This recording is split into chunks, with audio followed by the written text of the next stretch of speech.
Fala aí, pessoas! Como é que vocês estão? Sejam bem-vindos a mais um episódio aqui do podcast da reviewdejogos.com.br. Eu sou o Danilo Manzato e no programa de hoje estamos com... E aí, pessoas, como vocês estão? Bem-vindos a mais um episódio. Aqui é 2L novamente e a gente hoje tá com a ilustre presença de... Michel de Fiore tá aqui hoje para falar com vocês. Muitíssimo obrigado por aceitar o convite aí, grande Michel. E se apresenta aí, pra quem não te conhece, como é que as pessoas te acham, o que você faz da vida? Fala aí um pouquinho sobre você. Primeiramente, muito obrigado pelo convite. É uma honra estar aqui para falar um pouquinho do meu trabalho, um pouquinho dividir das minhas experiências com todo mundo. Eu sou ator, eu sou dublador, sou artista de voz, né? E a gente está aqui hoje para meio que falar a respeito disso, para falar um pouco de coisas que eu fiz com dublagens, algumas coisas que eu fiz em localização de game. Falar um pouco como é meio que o meu meio, assim, em relação a fazer esse trabalho como artista de voz, né? As pessoas podem me achar, por exemplo, no Instagram, Michel de Fiore, é o meu @, tudo com i, tá? De Fiore, tudo com i. E é isso, tamo aí. Legal, os links depois estão lá na descrição, aí sigam o queridíssimo Michel. E conta aí pra gente, como é que você começou aí esse negócio de ser ator aí, profissão de vagabundo, né? Profissão de quem não tem nada pra fazer, vira ator aí. Conta um pouco pra gente como é que você começou com isso daí, cara. Mais ou menos isso. Leva mal não que ele foi ator por muito tempo, então a piada aqui é alta. No último programa a gente conversou com a Paola, eu comentei com ela que eu fiz 5 anos de artes cênicas, mas eu parei por ali mesmo. Então eu conheço um monte de ator, tem um monte de amigo que é ator, aí a gente sabe como é que é esse meio aí. Mas conta aí pra gente como é que você começou isso daí, cara.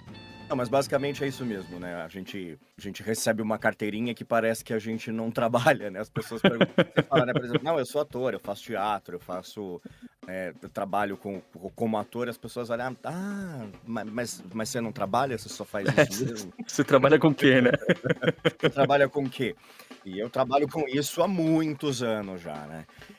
Mais da metade da minha vida eu tenho como ator e eu caí muito que sem querer nessa profissão, mesmo assim, tipo, foi uma coisa de cair de repente, de despertar o interesse e aí sim eu comecei a ir atrás, isso ainda criança, né, foi uma coisa legal, que, cara. não sei como, mas enfim, me deu esse clique. Eu fazia teatro na escola, eventualmente eu caí numa peça sem querer porque eu acabei tirando sarro das pessoas que estavam sendo escolhidas pra fazer uma pecinha, na época eu tava na, sei lá, acho que segunda, terceira série, e aí o último ator escalado pra fazer, né, o último aluno escalado, né, ator é um pouco prepotente falar dessa época, fui eu pra fazer um personagem que era um cachorro.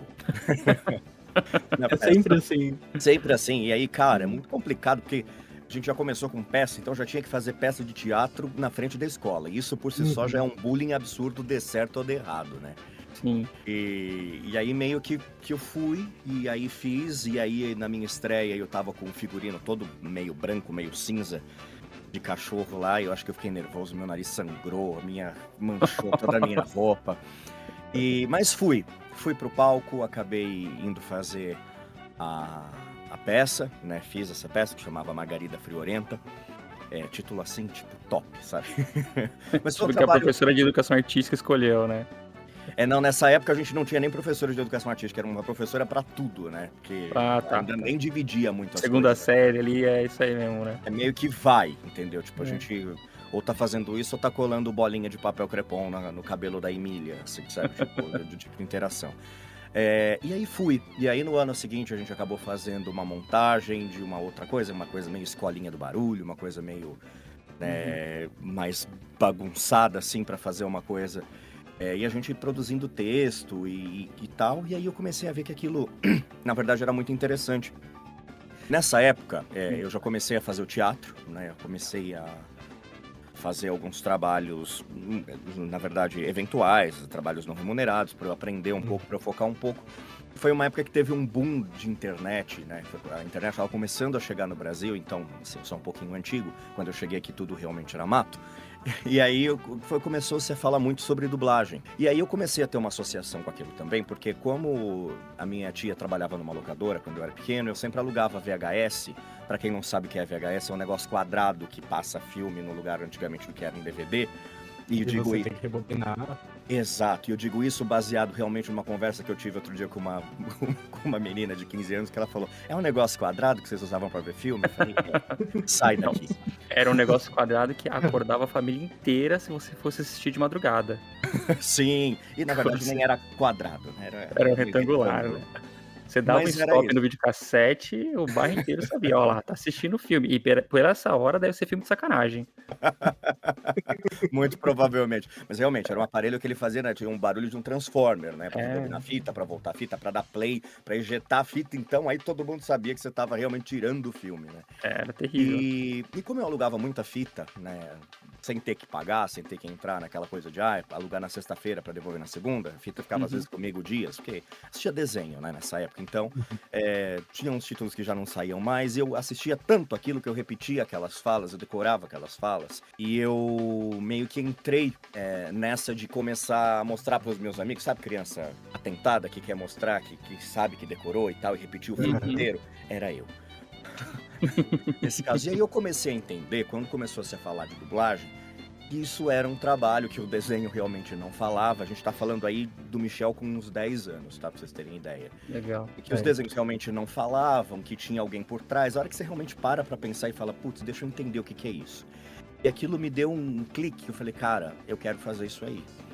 E aí na época, a internet era muito recente ainda, era difícil, né? Você abria uma foto, levava 15 minutos pra ela carregar e dava erro no final. Eu peguei na época umas listas amarelas de telefone, que quem também não vai lembrar, se não é da época do quadrado de assistir filme, era uma lista telefônica que eles jogavam no quintal da gente, que tinha telefone de absolutamente tudo. Era uma bíblia. Era uma bíblia. Era uma bíblia, era acho um que bloco de papel, assim. Eu acho que era maior que uma bíblia, porque a folhinha era bem pequena e as letrinhas quase não dava pra enxergar, né? Hoje, Sim. eu acho que eu nem enxergaria mais.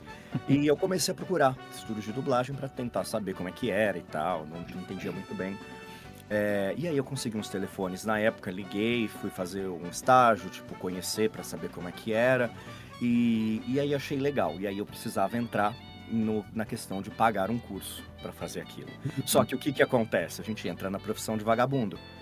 Né? Tipo, vai investir esse dinheiro em alguma outra coisa, sabe? Tipo, pensa... Vai estudar. Vai estudar e Prestar tal. um concurso. Aí a gente ainda tava falando do Michel de uns 11 anos, tá? Ah, então não precisava trabalhar ainda. Ainda não, mas era meio que isso, tipo, não, foca em outra coisa, né?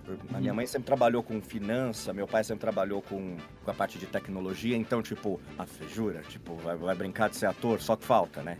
Vai passar fome, né? Então, tipo, sempre teve uma resistência muito grande. Então eu comecei a juntar dinheiro de lanche de escola, dinheiro de aniversário que eu ganhava. Fiz alguns trabalhos, assim, tipo, bem filho da puta, sabe? Tipo, de ficar pintando porta-retrato pra poder, tipo, tirar 10 reais no final. Você fala 10, 15 reais ali por trabalhinho pra ir juntando, né? Pra fazer mil, Levava sabe? cachorro pra passear? Não levava cachorro pra passear, porque, sei lá, os cachorros Não naquela dava nem na época rua, né? mordiam, Então andava bastante, mas os cachorros naquela época mordiam, não tinha muito isso. Mas fiz muita coisa, ia pra locadora, fazia serviço de banco, né? Ficava lá na fila do banco o dia inteiro pra fazer depósito, limpava as caixinhas dos VHS lá com lustramóveis pra não ficar empoeirado. Então, e aí saía 2 reais, 5 reais, 10 reais. E fui guardando até que deu a quantia pra eu conseguir fazer o meu curso. E aí eu fui com muita insistência fazer o curso. E aí eu morava muito longe dos estúdios, como eu ainda moro, porque meio que eu moro perto do mesmo lugar onde eu morei quando eu era pequeno. Então, assim, pra vocês terem uma ideia, o estúdio mais perto da minha casa dá 22 quilômetros. Nossa.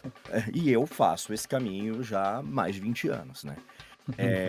Tem que amar muito mesmo, né? Pois é, foi uma insistência, eu não sei de onde eu tirei energia pra fazer isso, não sei de onde eu tiro até hoje, porque brincando, são 2 horas de trânsito, né? Sim. Hoje eu vou de carro, já não vou mais, né, de metrô e trem, mas fui muito. Sei bem como é. Inclusive, tive que convencer a me deixarem pegar trem e metrô sozinho com 12, 13 anos. É isso que eu falo, você era uma criança, né? Você é de Eu São era. Paulo? Eu sou de São Paulo. Pegar CPTM ali e vai Pegava pra Nazaré com 12 anos é triste, cara. Eu não sei se deixaria meu filho, não. Pois é, eu não sei por que deixaram, eu acho que eu não dei opção. Eu acho Entendi. que eu venci pelo cansaço, talvez sem ter percebido, porque acho que era uma coisa tipo, eu vou, mesmo que eu apanhasse, sabe? Acho Eu que não tô talvez eu pedindo, eu tô voltasse pra casa. avisando, né? Eu tô avisando. Claro que deu muita merda no caminho, né? Que afinal era uma Isso. criança, né? Sim, eu fui assaltado, várias coisas, Ai, tipo, que cara, gostoso. era isso, eu pegava trem 5 horas da manhã, sabe? Tipo, umas coisas doidice, né? Hoje eu olho, tipo, Uhum. pra jovens, né? Crianças que tinham a idade que eu tinha, eu falo, mano, o que eu tinha na Como, cabeça, né? né? Como que eu fazia isso, né? Mas não me arrependo, né? Não me É. arrependo. E aí, dentro disso, claro que eu fui pra dentro do mercado. O mercado, na época, era muito diferente do que é hoje, né? Não tinha essa coisa de mandar demo por e-mail, né? De ficar fazendo contato social por Instagram, por Facebook. Então, na época, era você ir lá realmente sentar pra tentar ver se alguém escutava o seu nome, pra de repente alguém deixar você assistir um pouquinho, pra de repente, se tudo desse muito certo naquele dia, alguém deixar você entrar pra fazer um registro de voz. E aí, Uhum. normalmente, isso não dava muito certo e tal. Então, era um caminho bem difícil, que tava tudo dando muito certo pra eu desistir. Mas eu sou chato pra caramba, né? Sou ariano, e aí eu meio que fiquei. E aí, depois de um tempo, as coisas começaram a acontecer. Aí comecei a fazer papeizinhos pequenos, comecei a fazer vozerio. E aí, meio que disso, tô há 21 anos já fazendo... 21 anos fazendo isso. Brincando de ser vagabundo. Não, mas agora é um vagabundo profissional. É um vagabundo profissional. Um vagabundo profissional. Não, Mas que legal. hoje todo mundo meio que, né, a gente começa a meio que ganhar dinheiro, né, começa a se manter, então as pessoas até que ficam um pouco quietas, né, deixa meio quieto, nunca houve esse comentário e tal. O meu irmão, uma vez, porque assim, principalmente no começo, eu não sou contratado, eu sou PJ, né, Uhum. então, tipo, eu vou trabalhar conforme eu tenho trabalho. Graças a Deus, hoje quase eu não tenho horário pra fazer nada. Então, tipo, eu meio que acabo trabalhando o dia inteiro, 14 horas por dia entre dublar e dirigir. Mas, antigamente, a gente ia trabalhar quando tinha. Então, claro que você trabalhava muito menos e tal. Às vezes você trabalhava 2, 3 vezes por semana, às vezes uma vez a cada 15, 20 dias. Isso lá pelo começo, um pouquinho depois, aí estamos falando quando eu tava com os meus 15 anos. E uma vez meu irmão começou a querer, meu irmão 7 anos mais novo que eu, devia estar com uns 7, 8 nessa época, né? Começou a querer me chamar de vagabundo. Inventou. Moleque pivete me chama de vagabundo aqui. Aprendeu. E um dia eu falei pra ele, se você me chamar de vagabundo mais uma vez, eu vou arrebentar um chinelo na sua cara. Mas eu não pensei 2 vezes, porque aquilo me ofendia tanto, né? E um Lógico. dia, o que ele foi fazer? Ele quis fazer graça na frente dos outros, né? Na frente dos meus amigos. Eu arrebentei o chinelo na cara. Nunca mais o meu irmão me chamou de vagabundo. Nunca mais. Foi a primeira e a última vez. Mas é isso. Por isso que eu entendo a questão do trabalho de vagabundo, porque basicamente é isso. A gente escuta A muito essa gente, coisa de... a gente brinca, mas até no último episódio lá que a gente gravou com a Paola, Aham. eu comentei, né? Tipo, a gente falou um pouco sobre teatro e tudo mais. Eu falei, cara, a galera que trabalha com teatro, que quer ser ator e tudo mais, rala pra cacete, velho. É muita sacanagem a gente falar que é vagabundo. A gente fala brincando porque a gente tá no meio ali e é Sim. normal, né? Mas é uma galera que rala pra caralho, velho. Quem quer ser ator, dublador, enfim, meu, ou você rala ou você tá fudido, assim. Não tem como você ser vagabundo e querer seguir nesses segmentos, não, né? A gente brinca porque realmente acontece muito esse preconceito, justamente, né? Das Sim. pessoas que nem você brincou, mas você trabalha com o quê? Caralho, eu trabalho 14 horas por dia e você me pergunta o que eu trabalho, entendeu? Hoje as pessoas já não me perguntam mais, porque sabem que realmente eu me banco sozinho, né? Então, Sim. tem minha casa, tem meu carro, então não tem como muitas pessoas falarem isso. Mas na A época do partir do teatro, momento. escutei muito isso, porque o teatro ainda tem isso, né? Você trabalha por muito tempo sem receber. Você tá Sim. trabalhando, ensaiando, montando, projetando, aí depois você entra pra fazer o espetáculo, você não sabe o que vai acontecer. E geralmente não acontece, né? Isso que é o mais triste, né? A Porque maioria das vezes não acontece. é o que a gente tava comentando, assim, você pega o espetáculo igual, sei lá, pega uns da Broadway da vida que tá sempre acontecendo aqui em São Paulo, principalmente, é uma parada gigantesca que gira muito dinheiro. Sim. Mas isso é 1% do que é o cenário de teatro no Brasil, né? E normalmente já é um setor elitizado, já tem os Sim, nomes que meio que sim. são assim. Você pode ver até por sessões de musical, acabam sendo meio que as mesmas pessoas fazendo tudo, né? Sim, Não que sim. isso não aconteça na dublagem, eu acho que na dublagem também acontece um pouco, que as pessoas chamam carinhosamente de panelinha, né? Mas, embora eu acho que seja um pouco diferente, porque na dublagem na verdade, a gente não tem muitos polos, né? Os polos de foco maior mesmo são São Paulo e Rio de Janeiro. Tem alguns que estão pipocando hoje em dia, mas que, por não ter essa vivência que a gente tem, e de, putz, quando eu entrei já tinha muita gente que já tinha tomado muito na cara para entender algumas coisas, né? Ainda estão aprendendo, tomando aqueles tapas na cara ainda para entender. Mas assim, e aí por isso você acaba vendo que, tipo, a gente tem ali um elenco de 500, 600 pessoas no país inteiro, são as únicas pessoas no mundo que dublam em português. Então acaba meio que não tendo muito isso. E, cara, o processo, né, a produção é tudo muito rápido. Então é claro que, dependendo, tipo, eu preciso entregar isso na segunda-feira, vai ser quem vai produzir mais, né? Isso não é uma coisa ruim que falar, então quem não produz tanto não é bom. Não, é uma questão de mercado. Não é uma questão necessariamente de talento, né, ou de capacidade. Tem lugar para todo mundo, mas às vezes, infelizmente, por uma questão de tempo, acaba acontecendo isso e de repente se a pessoa desenvolve uma velocidade, por exemplo, ela acaba fazendo parte desse pacote, né, dessa panelinha, se for o caso. Mas isso é o mercado, mas ainda mais assim, o mercado de quem trabalha de maneira independente, né, que a gente falou, por mais que você tenha trabalhos fixos, você é independente, né, como você mesmo disse, é PJ, você se vira ali com o que te chamam. Sim. Quem quer trabalhar por conta, de certo modo, que é da maneira que você acaba trabalhando, tem que estar suscetível a isso. Ou você acaba entrando numa certa panela ali, mostrando o serviço, e não só por ser uma pessoa legal, você tem que entregar o serviço, né? Sim.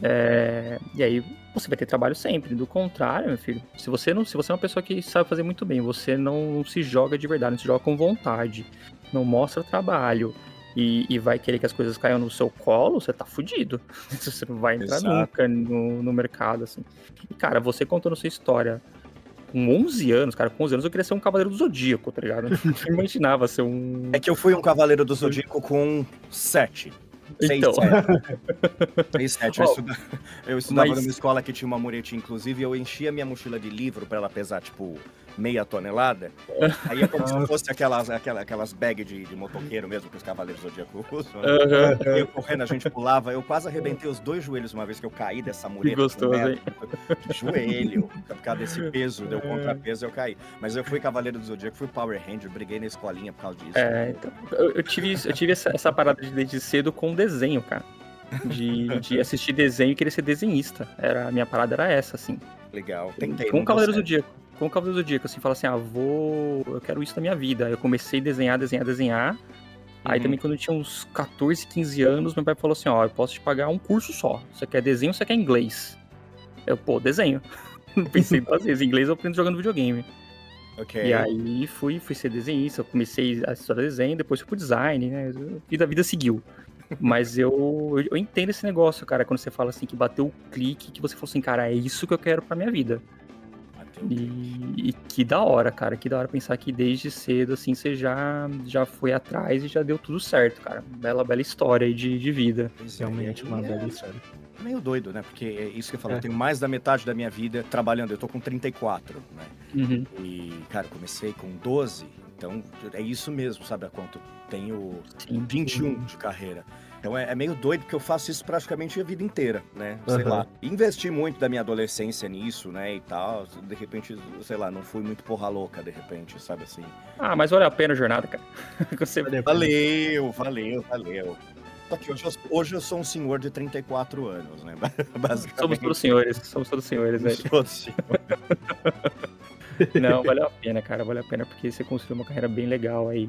Sim. E é que você falou, cara, é o sonho, né? Você focou ali desde pequeno, de moleque, falou, deu estalo, é isso que eu quero da minha vida. Sim. Correu atrás e tá aí, cara, parabéns. Mas aquilo, exatamente. Obrigado, mas exatamente naquela briga que a gente foi falando entre o chegar e o você só trabalha ou você só faz isso, né, na questão do trabalho vagabundo, pra eu realmente viver de dublagem, né, pra falar assim, ok, agora eu consigo focar só nisso, e meio que parei o teatro, meio que parei essas coisas, levou quase uns 10 anos, levou ali uns 7, 8 anos pra fazer, então, tipo, mesmo trabalhando, era essa coisa do espaçado, da chinelada no meu irmão, então, tipo, realmente veio, aí, aí chegou nesse patamar que eu falei, ok, daqui pra frente eu consigo ir me mantendo meio que de pouquinho ainda, mas eu consigo fazer só isso. E aí depois realmente as coisas foram melhorando. E aí hoje eu não tenho tempo nem pra respirar.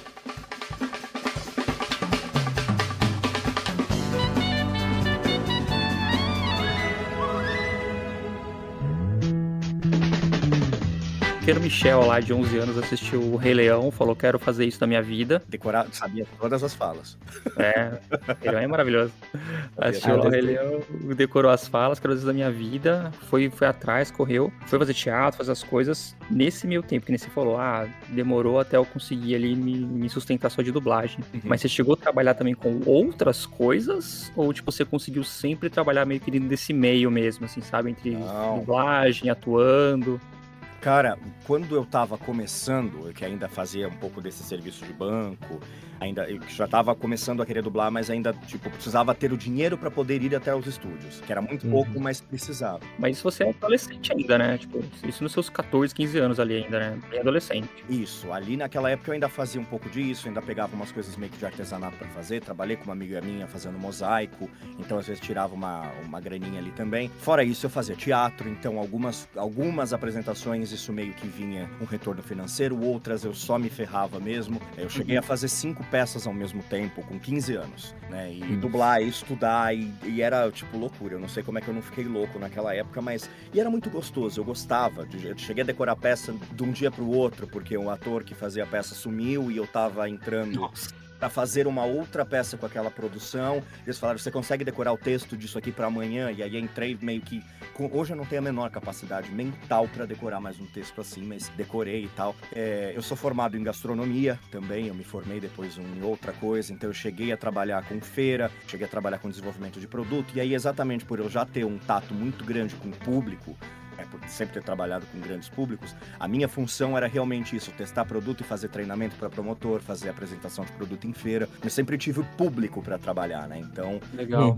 Fiz algumas coisas assim desse perfil, sim, mas aí chegou um ponto que eu falei, agora realmente não dá. E aí, quando eu comecei a de fato dirigir, aí não dava mesmo, porque eu tinha que ficar meio período dirigindo, meio período gravando, e aí isso já, juntando com o que eu gastava de trânsito, que eu gasto até hoje de ida e volta, era surreal, assim, não dava mais pra brincar de outra coisa, e meio que vim fazendo isso durante, sei lá, eu tenho feito pelo menos uns 11, 12 anos, só nisso, só focando nisso mesmo. Bem interessante. Só aquela parte dos bicos, né?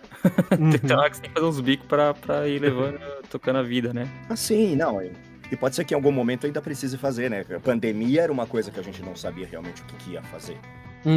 Pandemia teve aquela eu acho que a dublagem, querendo ou não, na pandemia teve, eu acho que foi o que mais se manteve estável, né? Mas foi pra aquela dublagem em casa, né? O home studio.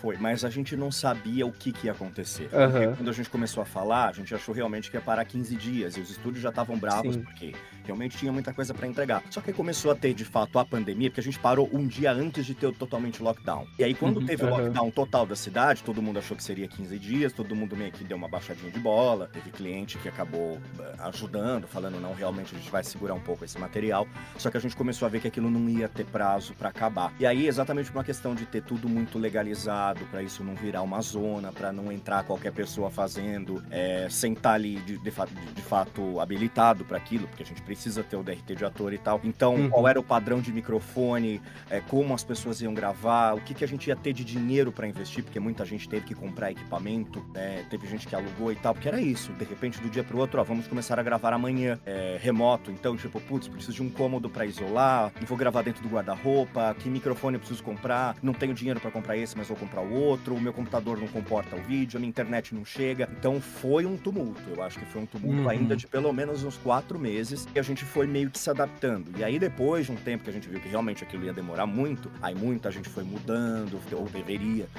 ter comprado uns microfones melhores, investido no computador e tal. Hoje a gente voltou presencialmente a gravar em grande maioria, mas eventualmente a gente ainda grava algumas coisas remotas, né? Então, por exemplo, eu fiquei aqui, eu já tô no meu home studio, né?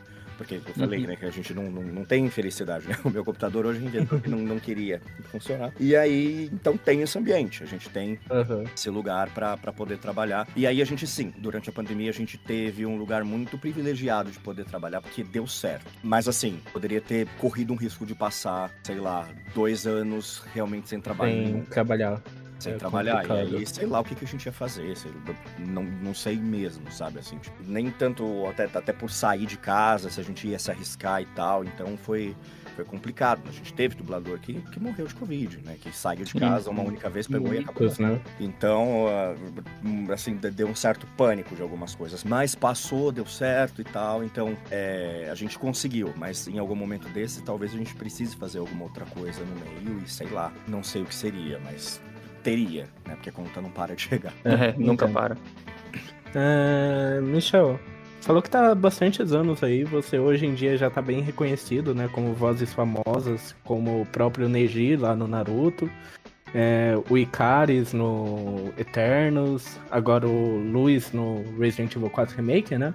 Uhum. Mas você poderia falar pra gente quais foram os seus primeiro trabalho, assim, grande de dublagem que você chegou a fazer? Porque, como você falou, a gente, dubladores, começa bastante com vozerios, vozes adicionais, né? Uhum. Mas pra você consegue lembrar o primeiro grande trabalho, assim? Ou um personagem de destaque, por exemplo? Cara, em relação a destaque, eu fiz algumas coisas antes que eu gostava muito, assim, de fazer.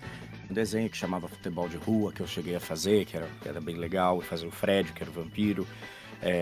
Alguns longa-metragens que eu fiz também na época, que eram coisinhas menores, mas e tal, e que não davam tanta visibilidade, né, que a gente fazia. Eu adoro um filme que eu fiz que se chama Escola da Vida. Quero até ver se eu corto um trechinho dele pra colocar no Instagram, porque vale muito a pena. E eu fazia um menino gago, então pra mim, começo de carreira era bem legal. Pra, tipo, e aí, como é que eu vou me sair, né? Que experiência diferente. E eu gostei do que aconteceu. Mas eu acho que o grande divisor, aí realmente pro meu nome se tornar conhecido e para as pessoas passarem a olhar pra mim enquanto dublador, e não aí como novato ou como uma pessoa qualquer que estava brincando de fazer dublagem, eu acho que foi o próprio Neji. Isso já de 3 para 4 anos que eu tava dublando, né? Mas eu acho que ali eu tive a visibilidade pública, né? Ali o meu nome começou a ser estampado em revista, meu nome começou a ser estampado em sites. O forte naquela época ainda eram mais revistas, porque site ainda era muito fraco, mas já tinha uma movimentação e tal. Ali foi quando eu comecei a ser chamado para fazer evento, ali foi quando eu comecei a ser chamado para dar entrevista. Então ali eu acho que é um grande divisor mesmo de chegar e falar, ok, agora eu sou uma pessoa pública, eu sou uma pessoa conhecida e as pessoas vão começar a prestar atenção no meu trabalho e eu vou começar a ser criticado. Né? Então eu olho, por exemplo, hoje mesmo pro Neji e tal, embora eu soubesse fazer, muita coisa ali hoje em dia eu faria de uma forma diferente e tal, né? Mas ali eu tinha meus 15 anos quando eu fazia também, então tava num processo de aprendizado que hoje, claro, eu faria de uma forma um pouco diferente, mas aquilo marcou, aquilo ficou, algumas frases viraram bordões, né? Tinham coisas que eu tinha que repetir muito nos eventos, né? As frases dele com a Hinata, as frases dele com o Naruto, e algumas até brincaram, né? Outro dia eu vi uma montagem do Metaforando, né? Colocaram uma dublagem do Neji em cima, explicando como é que funcionava o Byakugan. e é meio que isso, mas eu acho que o Neji foi uma abertura de portas para muita coisa, tanto para essa coisa das pessoas me conhecerem, quanto para os próprios estúdios de dublagem começarem também a dar uma olhada e falar assim, então quer dizer que ele tá trabalhando, que ele tá fazendo, como é que tá? Entendeu? E aí foi abrindo portas para eu trabalhar em outros lugares também, que eu não trabalhava. Então eu acho que especificamente nessa divisão o Neji é muito importante. Eu acho que ele é essa porta de entrada. Teve coisas antes, teve bastante coisas antes, não só como as pontas, as vozes adicionais, os vozerios e tal, algumas coisas um pouco maiores, mas ali eu acho que foi o lugar onde, tipo, ok, aqui você passou de um nível pro outro, e aí as coisas aqui vão começar a ter um foco um pouco diferente. É legal como a galera ama, né, os dubladores de anime no Brasil, né? Isso é uma parada que a galera realmente ama, às vezes, mais o dublador do que o personagem em si, né? Ou odeiam, eu acho.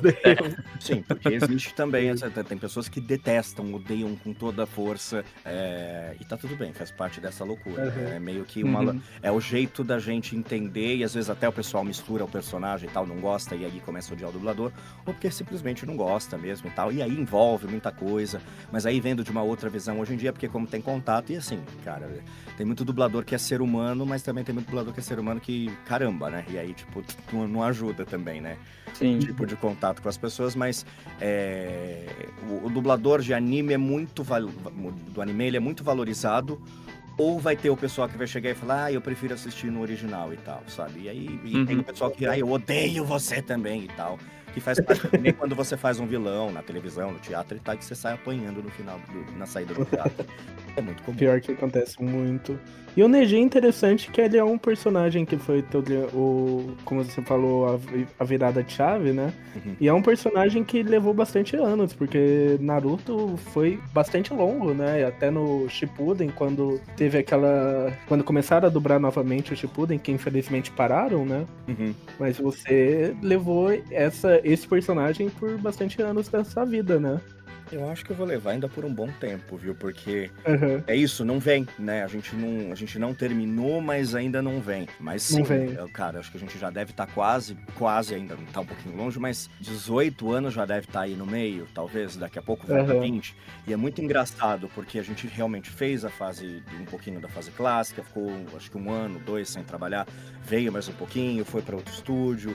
Aí depois meio que parou, aí depois, sei lá, a gente já tava quase 10 anos dessa diferença, aí chegou uns episódios do Shippuden, e aí em algum momento chegou os games pra gente gravar, e aí o game processo é diferente, a gente não sabia nem o que tava fazendo, né, e aí veio, e aí, tipo, o ano passado a gente gravou uns longas do Naruto, né, saíram todos ali, eu não lembro por qual plataforma, e era muito engraçado, porque tinha longa que eu tinha, que era da fase clássica, eu falei, gente, eu não tenho mais aquela voz. Eu tinha 15 anos. Eu cresci, né? Eu cresci. 15 anos atrás eu tinha, agora existe uma diferença de pelo menos 15 anos naquela época. É como se eu tivesse nascido de novo, né? Eu tinha 15 quando eu comecei, depois 15 anos passaram. E aí foi meio estranho, porque eu tentei achar, sabe, um registro de puxar uma coisa mais leve, trazer o metal que eu tinha, uma coisa um pouco mais nasal, né, pra tentar achar a voz aqui.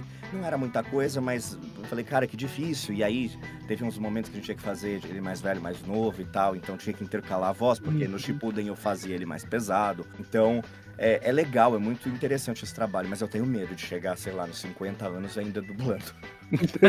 Olha que vai ter Naruto até lá ainda, hein? Pois é, não.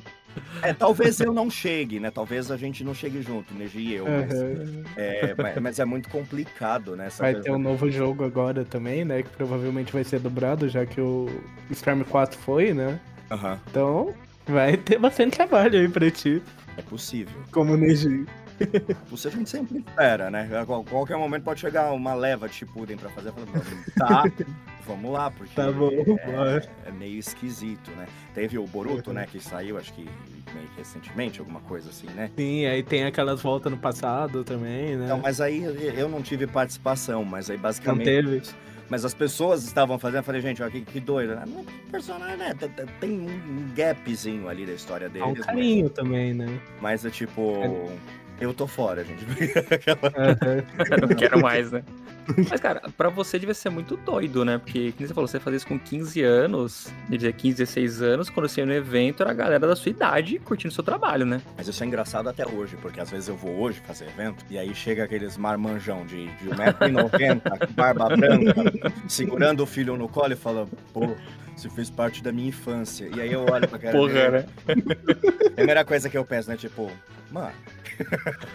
E aí eu lembro que esse cara provavelmente tem a minha idade, eu já tenho a barba branca também, e aí eu lembro que mais ou menos esse cara tem a minha idade, que quando ele assistia aos episódios, que ele voltava da casa dele pra tomar o todinho dele assistindo Naruto comendo pipoca, eu já dublava, então a gente meio que tinha a mesma idade, né, e aí, mas é muito engraçado isso, porque você não chega normalmente, tem uma criançada, porque meio que já não é dessa geração, é só quem realmente foi atrás, mas aí vem esse pessoal tudo mais marmanjão assim, você fala, caramba, que coisa esquisita, né? Você fez parte da minha infância, isso envelhece a gente tanto que vocês não têm ideia. E o cara às vezes é mais velho que você, né? Isso que é o pior de tudo. É possível. Não muito, mas é bem possível. É a criança no colo e tal, e aí normalmente, sei lá, a criança tá vestida de raposa de 9 caudas, sabe? Tipo, mas é muito legal. Essa coisa do contato do evento eu acho muito bacana. É muito... Deve ser delicioso, ter esse contato com o público. Quando dá tudo certo no evento, né? E aí eu acho bacana, porque tem umas coisas que são umas grandes montanhas russas, viu? Vamos focar nos bons, né? Vamos sempre focar nos bons. Vamos focar nos bons, que eu já caí numas armadilhas. Quem nunca, né? Nossa, teve aquele evento doido ano passado. Acho que foi ano passado que era alguma coisa com lá. Que foi a maior fake news de todos. Falaram que ia ter um monte de ator famoso, venderam ingresso, aí de última hora cancelaram tudo. Eu nem lembro o nome desse evento, mas foi um fiasco. Era um nome muito complicado. Eu não sei se é o mesmo evento que eu tô pensando que é, nem vou dar nome porque o meu advogado tá viajando, mas foi um evento basicamente que foi organizado por uma produção X. Eu tive um outro evento que eu fui, não focado em animes, mangá, essas coisas, que teve essa mesma produção, que por acaso acabou rolando, mas que eu tive que processar e depois eu ganhei o processo. Porque realmente eles venderam uma coisa e na hora não foi o que tava, tipo, tive que entrar com o advogado. E teve um evento que eu sei que essa produtora abriu com um monte de ator e tal, e depois não sei o que deu. Mas eu acho que não é esse mesmo evento, não. Esse aí que teve, que você tá falando que foi, acho que teve um ano passado, foi um que não sei o que aconteceu, que tava vazio, né? Chegou na hora, meio que... Isso. Tava vazio, total. Tinha público, não tinha stand, não tinha nada. Não tinha nada. Sim, eu já cancelei evento em cima da hora. E assim, claro que deu todo um problema depois com o público e tal, porque eu imagino que as pessoas tenham grandes expectativas. Mas chegou na hora e os caras começaram a não cumprir o contrato. Aí, tipo, cara, eu não vou. Sabe, tipo, de contratar, de viagens longas, de ir pra outro estado e a gente fechar tudo com avião e tal, não sei o quê. Já teve evento que eu cheguei pra fazer o evento e tal e me levaram pra Pugueiro pra dormir, sabe? Tipo, Nossa. o hotel que é, então, tipo, hoje em dia, já com as manhas, hoje eu tenho um contrato. Então, quando eu fecho um evento, tem algumas coisas que eu peço que não incluem 25 garrafas de água Perrier, 50 toalhas brancas, mas incluem algumas coisas, tipo... O mínimo, né? Me apresenta o hotel antes, entendeu? Dependendo de como vai ser a viagem, eu quero escolher pra ir de avião e tal. Porque senão fica muito complicado, né? Não é má vontade. É que, cara, é um tempo que às vezes, normalmente por ser final de semana, é o tempo que eu tenho pra lavar roupa em casa. Então, tinha que dar uma investida em algumas coisas pra que, no mínimo, eu fique confortável. Claro que eu não vou explorar o evento e nunca vou deixar de atender, uma vez que eu tô dentro do evento, as pessoas. Porque tem alguns eventos hoje em dia que vendem meet and greet que a gente não poderia conversar ou tirar foto com as pessoas fora. Mas eu, embora, ok, faça lá o foto pop-up com as pessoas e tal, que aí tem fotógrafo profissional e tal, depois que passa o tempo, quando o evento me libera, eu atendo as outras pessoas também, porque eu acho que é muito injusto, né? A galera vai atrás dos dubladores, né, cara? Não adianta. Vai, tem bastante evento que as pessoas vão, né? Já teve evento de eu estar passando, tipo, o Oscar da dublagem e tá indo pro palco e tal, e ser segurado pelo braço, sabe? É meio doido, a gente fica sente uma coisa meio rockstar, sabe? Tipo... E é só voz, cara, só voz que faz isso. Mas machuca, viu? Uma vez eu tava no evento assinando também um autógrafo pro menino. Ele falou assim, depois eu quero que você autografe a minha camiseta. Eu falei, não, tudo bem, vai lá, compra a camiseta que você quer, eu autografo pra você. Ele, você vai autografar mesmo, porque você não sai daqui enquanto você não assinar.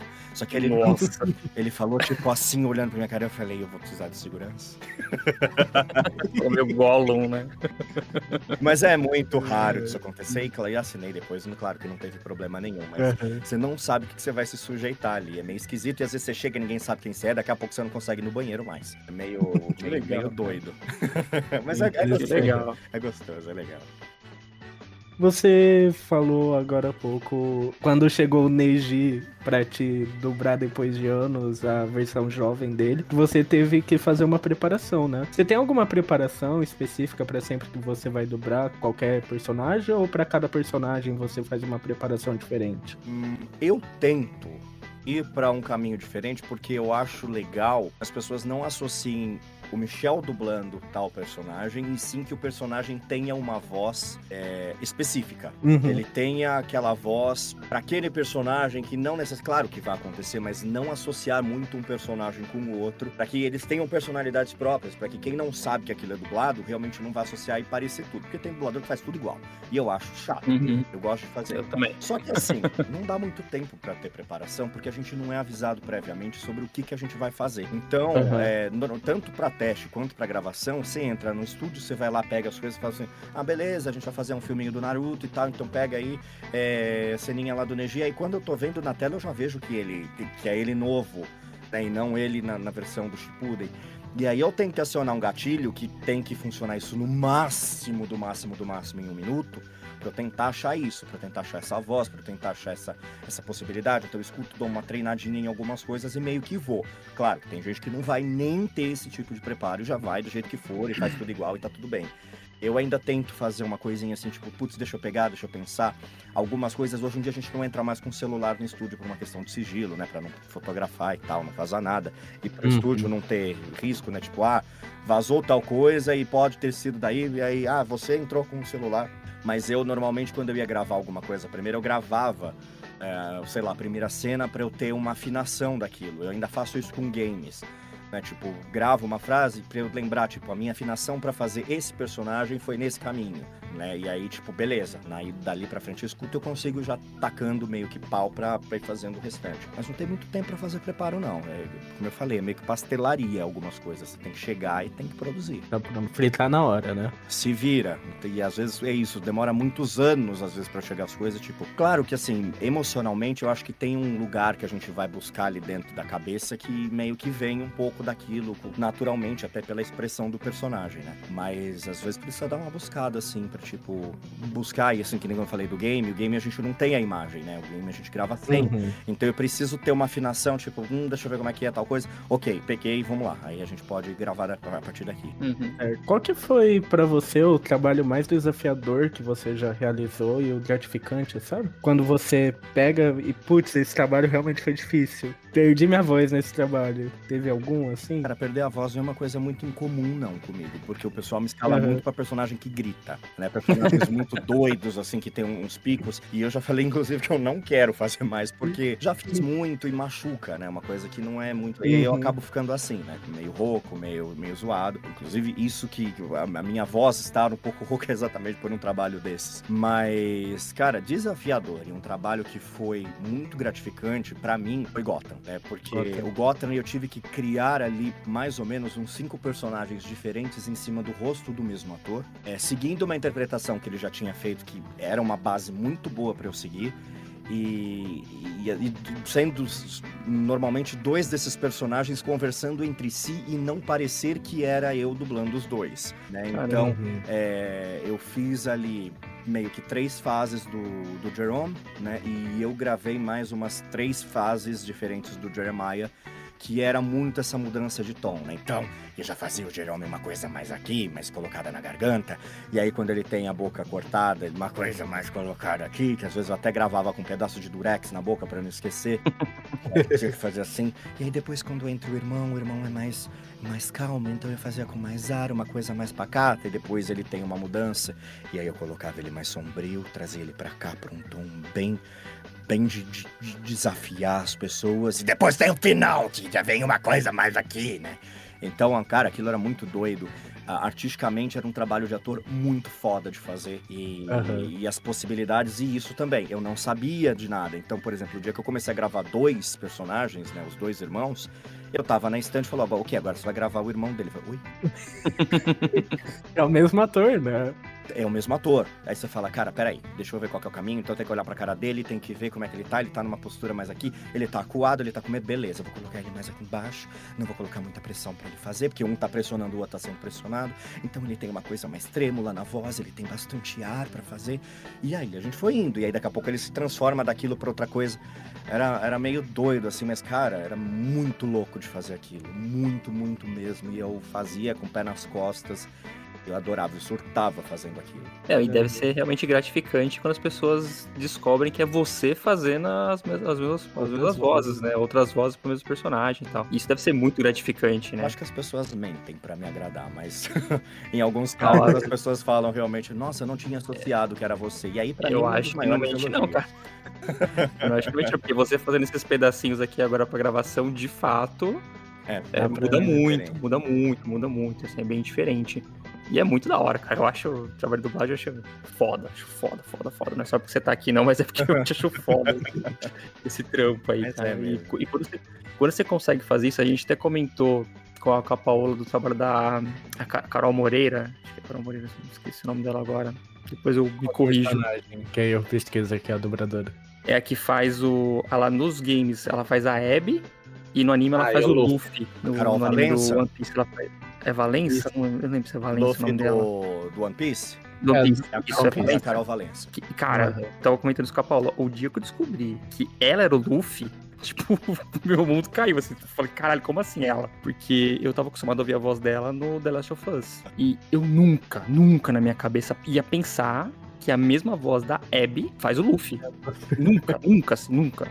Eu achei do caralho, assim, do caralho. Eu acho muito bom, assim, quando o dublador, por mais que eu entenda que vocês realmente não tenham tempo de ficar pensando, e cara, é ali, no timing. Chegou, ó, o personagem é assim, assim, assado, você já cria, já testa, já vai, já faz. E eu acho incrível quando vocês têm esse... Eu não vou dizer que é dom, é treino, né? É a experiência, enfim. Conseguir criar coisas tão distintas de um trabalho pra outro. Eu acho meio broxante, assim, quando é sempre a mesma voz, sabe? Você fala assim, esse é o dublador.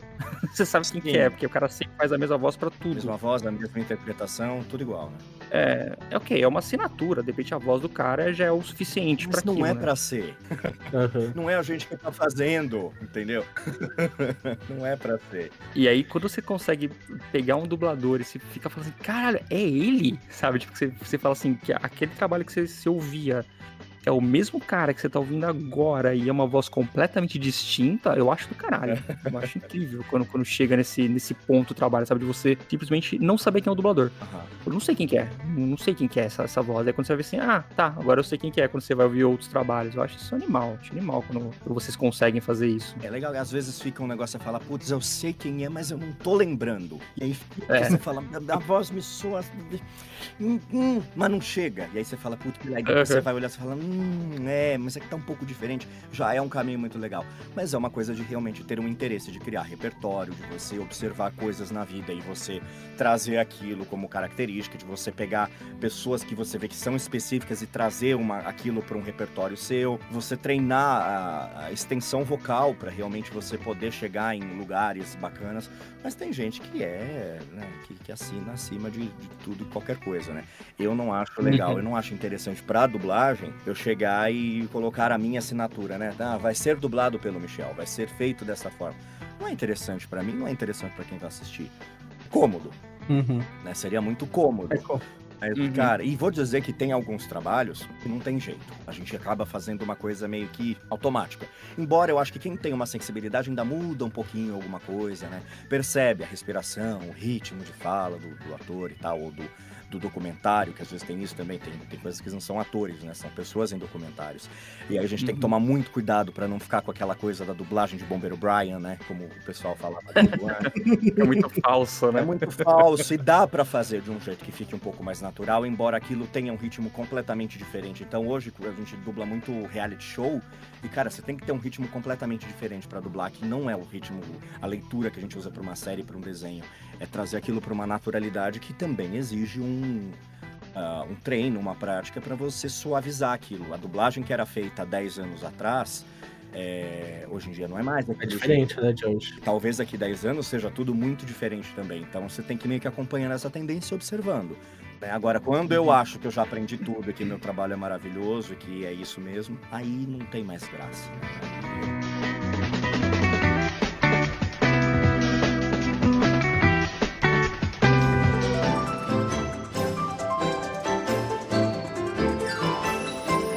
Não estava planejada essa pergunta aqui, mas você falou da voz Bombeiro Brian e me lembrou algo bem interessante. Porque existe um tipo de dublagem, não sei se é considerado dublagem, que tem a voz em inglês por baixo, começa a voz em inglês, aí dá um tempinho, aí começa a pessoa a falar por cima. Eu lembro muito isso em Game of Thrones, sabe? Quando tem em Game of Thrones, quando a Daenerys tá falando em Dothraki, por exemplo, começa ela falando em Dothraki, a atriz, aí começa a falar dublado por cima, sabe? Pelo menos na versão... Olha, eu lembro bastante disso. Eu não lembro disso, não. Eu não assisti. Depois eu te mando uma cena. Eu não assisti Game of Thrones, então eu achei a série muito chata. Vão me julgar? Vão me julgar, mas não consegui pegar. Eu tentei... Vou te jogar por tanta coisa, é só mais uma, relaxa. Mas, tipo, não me atraiu, assim, enfim, não deu.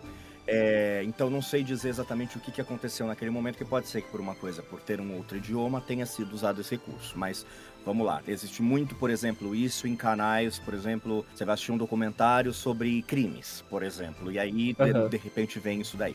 Na verdade, o que acontece? Isso a gente não chama de dublagem, isso a gente chama de voice over, que é, na verdade, uma narração por cima. Então, o que é isso? Ela realmente é um material que normalmente, quando ele chega, ele não tem a trilha, ele não tem as músicas separadas, ele é um produto muito cru e ele não tem como você substituir as vozes gravadas, as vozes originais, pela voz, porque você vai pegar a cena, não tem uma pessoa que recria o barulho do tiro, não tem uma pessoa que recria alguma coisa, porque seria um produto que não seria mais original. Ele seria modificado para que ele pudesse ser dublado, teria que ser refeito, né? Reproduzido. Então, esse tipo de produto que a gente faz, na verdade, é uma tradução simultânea. Então, essa tradução, para ela não encavalar tudo, embora dependendo, hoje em dia já tem uns que não tem mais esse atrasinho de 1 segundo e terminar 1 segundo antes, mas é o padrão normal, a gente começa 1 segundo depois e termina 1 segundo antes, não interpreta, não faz reação, isso se chama voice over e ele funciona como tradução simultânea.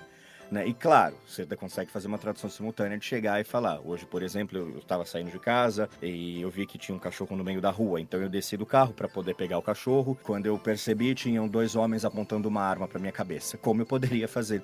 Hoje, a hora que eu estava saindo de casa, eu olhei que tinha um cachorro na rua. Eu desci do meu carro, peguei a arma e tal. Não se usa mais esse perfil. Ainda tem gente que vai usar? Tem gente que sabe fazer. Que pena que não se usa mais. Não, isso é feio. Mas é divertido, cara. Mas isso É divertidíssimo. Isso transforma a dublagem em chacota. E aí Sim, fala, sim. cara, não, porque aí vai realmente transformar a dublagem em chacota e não é pra ser dublagem em chacota, é pra fazer um trabalho bonitinho.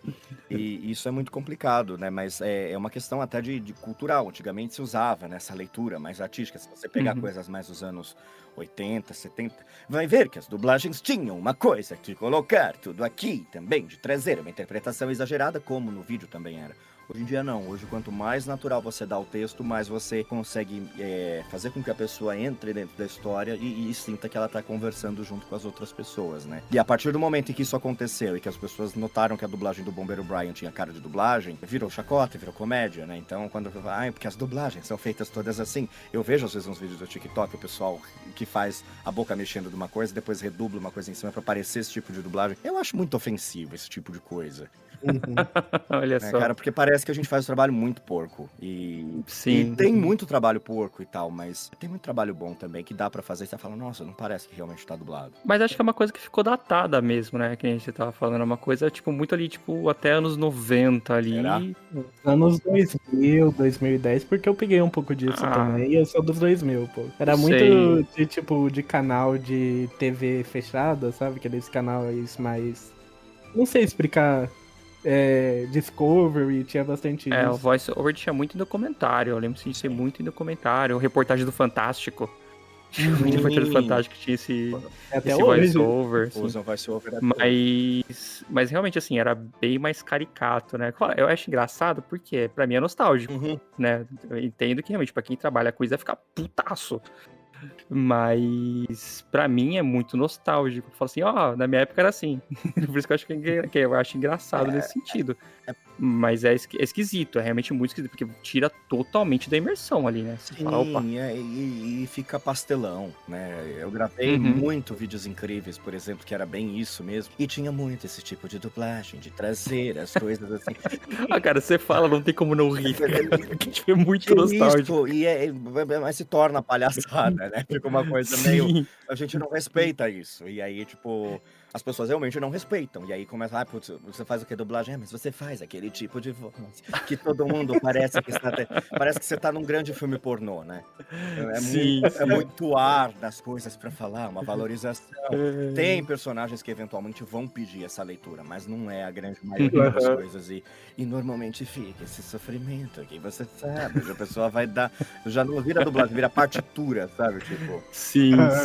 Isso é uma coisa que é pra mim muito nostálgico, eu acho engraçado. E uma outra coisa também que eu comentei, que eu pensei que nem tinha mais, aí a Paula falou que ainda tem, que é o placa, né? Tipo, que é quando a câmera passa por uma placa, tem uma coisa escrita, e entra uma voz fantasma do nada e fala o que tá escrito naquela placa, tipo, farmácia. Cara, isso eu acho incrível também. Ainda tem muito... Eu sou muito a favor da placa, porque a placa, ela ajuda muito quem tem algum problema visual. Deficiência visual, né? Então, eu acho que ajuda e eu acho que faz falta muito produto hoje em dia não ter. Porque hoje em dia a grande maioria das placas são legendadas, né? Mas aí você fala, e Uhum. aí? Como é que a pessoa vai saber o que tá escrito ali e tal? Sim. É que hoje se substitui ainda muito pouco, mas já se substitui pela versão da audiodescrição. E aí, tipo, lá tem uma placa escrita da tal coisa, que normalmente o pessoal tem que acessar um outro canal de voz para poder ter esse tipo de imersão, que é bem complicado fazer isso também, né? Que você tem que pensar com uma cabeça. A primeira vez que eu vi isso mesmo foi na Netflix, porque eles, quando você vai trocar o áudio lá, ele tem lá, audiodescrição. Sim. Mas na TV aberta também tem alguns canais que até colocam também. Tem não, mas a gente faz pra série, pra streaming a maioria tem, filme de cinemas hoje em dia tem sessões que já são com audiodescrição, mas é muito complicado isso, porque a audiodescrição, embora a gente receba um roteiro pra fazer, eu nunca gravei audiodescrição, mas eu dirigi. Você tem que pensar, por exemplo, exatamente como uma pessoa que não tá enxergando entenderia. Porque às vezes pra gente é muito óbvio. Então, por exemplo, vem na audiodescrição, ele abre a porta. Ele quem? Né, tipo, diante da cena que o pessoal não tá vendo, de repente se trocou ou não de cena, quem é ele? Então esse ele tem que virar o nome do personagem. Então, tipo, John abre a porta. E aí você entende, putz, mas que porta que o John tá abrindo? John abre a porta do castelo. Entendeu? Tipo, o John abre a porta de sua casa. E ao mesmo tempo tem que ser muito rápido, porque a audiodescrição só pode entrar onde não tem diálogo. Então tem que ser exatamente naqueles gaps. É um trabalho bem legal. Mas. Vira quase um livro, né? Você tem que, o livro que faz essa narrativa, né? Que ele vai contando o que tá acontecendo, porque você não tá vendo, né? Exatamente, é bem por esse caminho mesmo. Mas aí ainda tem os lugares que ainda fazem placa. Eu fiz placa pro INI e pro Entertainment por uns 3, 4 anos. Aí me passaram uma rasteira e eu parei de fazer. Eu tiraram a placa de você, cara. Eu acho maravilhoso a placa, cara. Eu falo, às vezes eu tô dirigindo assim, eu vou passando assim e vou lendo, sabe? Tipo... Ah, não, é normal, a gente faz. E era exatamente um conceito diferente, porque era muito sempre aquela voz, né? Tipo, pimenta malagueta. Né, que o povo fala. Tipo, uma voz aleatória, tipo, muito aleatória a voz. Então a gente, muito do nada. de um tempo pra cá, a gente começou a fazer com vozes um pouco mais imersivas. Então realmente chegava e falava, pimenta. Pra pessoa realmente saber que, tipo, não precisava ser pimenta. Eu lembro muito do Pica-Pau ter placa, assim, todo o desenho do Pica-Pau, que era uma voz muito ressaltada. O exemplo assim, do tipo... Pimenta Malagueta é dele, né? Eu sabia. Era muito ressaltada do Pica-Pau, assim, era muito do nada, assim, eu achava sempre maravilhoso. Mas é que nem um padrão de locução, né? Antigamente tinham aquelas vozes de locutor de comercial de carro, né? Você chegava e ouvia, tipo, Ford, o seu carro. E você ia lá e comprava. Aí hoje em dia não, hoje em dia tem o novo carro esportivo, não sei o que, é o melhor que você pode ter. E ligando agora pra concessionária, você leva com 10% de desconto e dá banco de couro grátis. Não consigo fazer por causa da voz, tá, gente? Mas tem tipo uma leitura um pouco diferente, porque é pra você comprar um carro esportivo, quem vai comprar não é o tiozão do Corolla. Sim, realmente. Vai mudando o público, né? Vai mudando o Vai mudando o público, o mercado se adapta. Então, acho que demorou até um pouco, mas hoje já tem essa coisa, né? Então você vê, por exemplo, a locução do Bradesco, ela é diferente da locução do Nescau. O público é diferente. Michel, quais são as suas referências e inspirações na área de dublagem? Você falou que inspiração foi os seus desenhos quando criança, né? Mas hoje em dia você tem alguma inspiração, referência que você segue? Cara, acho que hoje eu sigo a mim mesmo. Às vezes eu olho e falo, nossa, como eu consegui, né? Não, mas tem alguns dubladores que eu acho maravilhosos e eu sempre vou esquecer um também que vai ficar depois muito melindrado, que eu esqueci. Mas eu vou usar um exemplo, por exemplo, dos meus conterrâneos, né, que foram duas referências bem legais que eu tive quando eu comecei a dublar, que foram o César Marchetti e a Denise Reis, dois dubladores, assim, muito bons, muito gente boa, pessoas que eu adoro, que eu trabalho com eles até hoje, e eles são artistas que eu acho que eles não são nem muito das redes sociais, então não são pessoas muito conhecidas, mas eles são tão bons, eles são tão maravilhosos, que eu sempre acho que vale a pena falar sobre eles. A Denise, por exemplo, fez a Kaoru, né, do Samurai X, o Marchetti era o Tuxedo Mask, da Sailor Moon, e claro que eles fizeram vários e vários outros trabalhos, né, e eles são atores assim que você pode entregar absolutamente qualquer coisa na mão deles, que eles fazem maravilhosamente bem. Eles têm uma versatilidade muito grande e eu sempre admirei muito. Hoje a gente, né, meio que divide a estante e tal, mas eu acho que eles foram grandes referências E claro que tem outras pessoas também que eu tive muito de onde aprender, porque a gente na época fazia estágio, né? Então a gente via muito as pessoas dublando e tinha muita coisa que a gente tirava de, putz, isso aqui é muito legal, isso é bacana, isso é útil. E muita coisa que eu também olhava e fazia, nossa, Não, que né? porquice, né? E aí aquela coisa, conheça seus ídolos e se decepcione, né? Sim, Então, e sempre, aconteceu sempre. bastante, aconteceu bastante. Muita gente que olhava e falava, nossa, que trabalho porco. E aí que eu já olhei e falei, né, não é mais o que eu achava que era e tal. Mas o Marquete e a Denise são duas pessoas que eu uso sempre de referência, exatamente porque, por eles serem pouco vistos, eu acho muito legal trazer para que as pessoas tenham realmente curiosidade de dar uma pesquisada sobre eles, porque eles são muito bons. Interessante. E uma coisa que quando a gente postou o podcast da Paola, me pediram pra perguntar pro próximo dublador que fosse entrevistar, porque tem muita gente que escuta a gente e tem vontade de se tornar dublador também e tal. Uhum. Então, você teria alguma dica pra alguém que queira seguir na carreira, na área? Cara, tem algumas dicas que são básicas, assim. Primeira dica que eu dou é um mercado muito difícil de entrar, é um trabalho muito difícil de fazer. Então, qualquer coisa que alguém chegar e falar pra você que é tudo muito fácil é mentira. Então, toma muito cuidado, principalmente com essas propostas.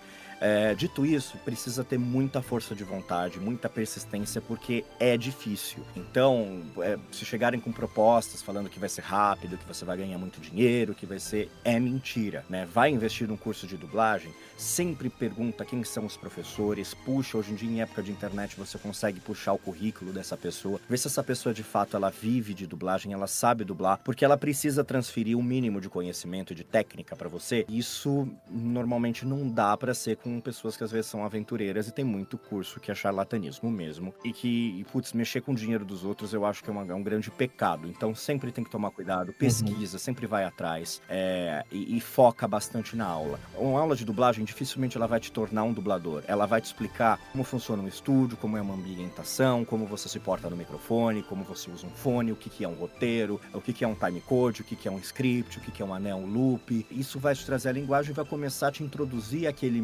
lugar. Mas a gente só aprende a dublar de fato gravando. E aí tem muita gente que fala, mas eu não tenho oportunidade. É um trabalho difícil, né?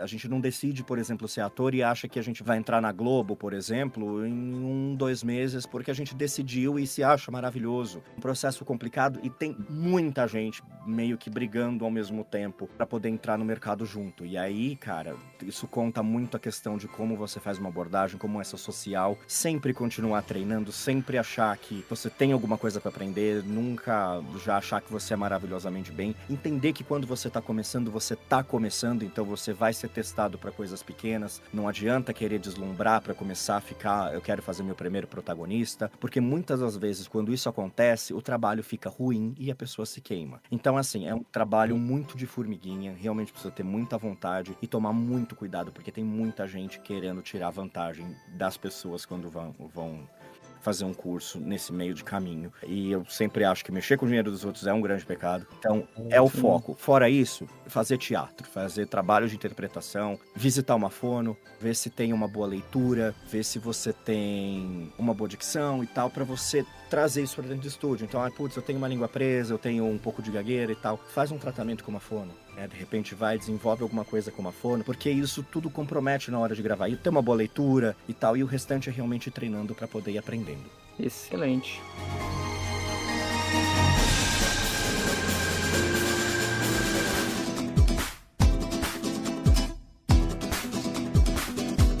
Você também é diretor de dublagem, né? Sim. Parece ser um trabalho muito mais complicado, né, ao meu ver.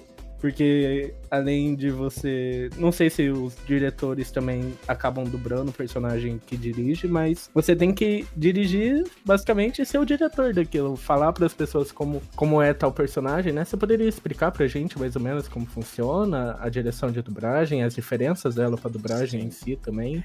Vou usar o meu exemplo, que é o meu estilo de direção, que é o formato como eu dirijo, porque alguns estúdios têm algumas mudanças, mas basicamente eu sempre dirigi da mesma forma. Então, como é que funciona?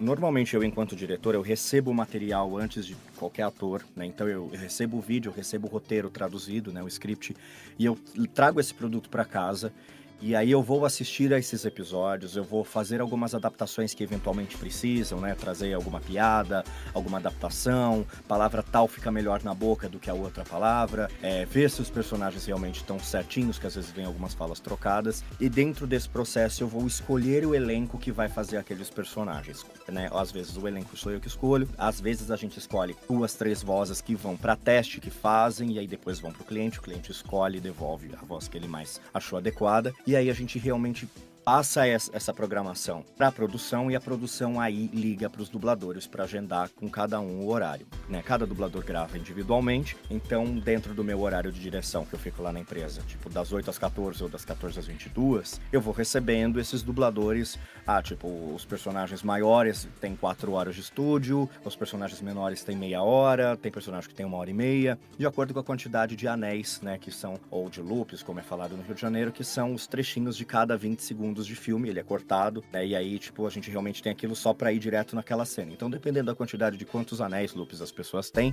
elas são chamadas para aquela quantidade de horas para poder gravar. Aí, como eu disse lá atrás, que a produção ela é muito rápida, sou eu que vou orientar a pessoa o que vai acontecer. Então, eu tenho que chegar e falar, ó, no final do filme você vai ser o vilão. Ah, spoiler, paciência, faz parte do nosso trabalho. Só que você não pode dizer isso durante o filme. Só que, assim, não deixa o personagem perder uma essência, porque quem for assistir de novo vai ver que lá do começo do filme, o cara já dava indício de que ele era vilão, mas tem que ser muito discreto, muito sutil. Então isso eu vou acompanhando e vou ajudando o dublador a chegar na melhor interpretação, porque eu sei o que vai acontecer no final. O dublador só vai ver realmente na hora que chegar na cena dele, e só na cena dele. Ele não vê cenas do filme em que ele não está. E aí eu vou ajustando tudo isso, eu vou criando liga com os diálogos, porque às vezes a gente ainda tem que trocar texto durante as gravações, então, tipo, não pode ser alguma coisa tipo, você quer entrar? Posso, né? Ele fala, não, tem que dar liga, não, se o cara dublou, você pode entrar para ver, você quer, então, quero, não vai ser mais posso. Então a gente vai meio que ajustando isso e tal, e vai criando essa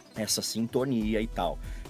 Em relação a dublar e dirigir a mesma produção, às vezes acontece. E às vezes acontece porque a gente, às vezes, acaba sendo escolhido também para fazer, e o que normalmente acontece é isso, às vezes a gente já, como tem o conhecimento e a gente sabe o que meio que vai fazer, às vezes o estúdio prefere que a gente fique com aquela série, porque a gente já vai ter o conhecimento tanto para gravar quanto para dirigir, então a gente meio que já vivencia tudo. Então não sou eu que às vezes, tipo, eu me escalei para fazer o personagem. Tem casos que acontece, tá? Tem casos que as pessoas realmente se escalam para fazer, mas acontece muito isso de tipo, vai ter uma série tal que você vai fazer o protagonista, que você pegou, a gente vai mandar essa série pra você, porque aí você já fazendo, você já vai pegando a nuance geral da série, e enquanto você assiste e tal, você já facilita o teu trabalho pra entender na hora de gravar, pra ser mais rápido, produzir mais, e ao mesmo tempo você também vivencia mais essa série, e você pode dar uma orientação melhor pros atores. Isso acontece, e aí a gente chama de autodireção, e a gente vai fazendo e meio que faz e dá uma olhada pra ver se ficou tudo bem e tal, a gente dá uma voltada depois pra ver, porque pra não perder o ritmo, mas acontece também sim. E basicamente esse é o processo. Aí quando a gente termina de gravar todo mundo daqueles episódios ou daquele filme, a gente devolve o filme, né, avisa para o setor específico da empresa. E esse filme vai para mixagem, vai para edição de áudio e tal, para nivelar todo mundo e tal, editar, aplicar efeito quando tem, por exemplo, uma ligação, né, colocar o efeito de telefone e tal naquela voz. Aí vai para mixagem, para ir pro cliente, o cliente às vezes devolve com algumas coisas que ele quer trocar, algumas correções, e aí depois a gente não vê mais. Bem interessante. É bem mais complicado do que a gente simplesmente chegar, entrar, dublar e ir embora. Levar pra trabalho pra casa, né, cara? Nossa, muito. Levar trabalho pra casa e já fica complicado. Não, normalmente os meus domingos são trabalhando, né? Então eu tento folgar mais no sábado, e domingo eu normalmente tenho trabalho pra aí realmente sentar. E assim, cara, um episódio de 40 minutos, a gente gasta aí umas 5 horas pra fazer todo esse processo.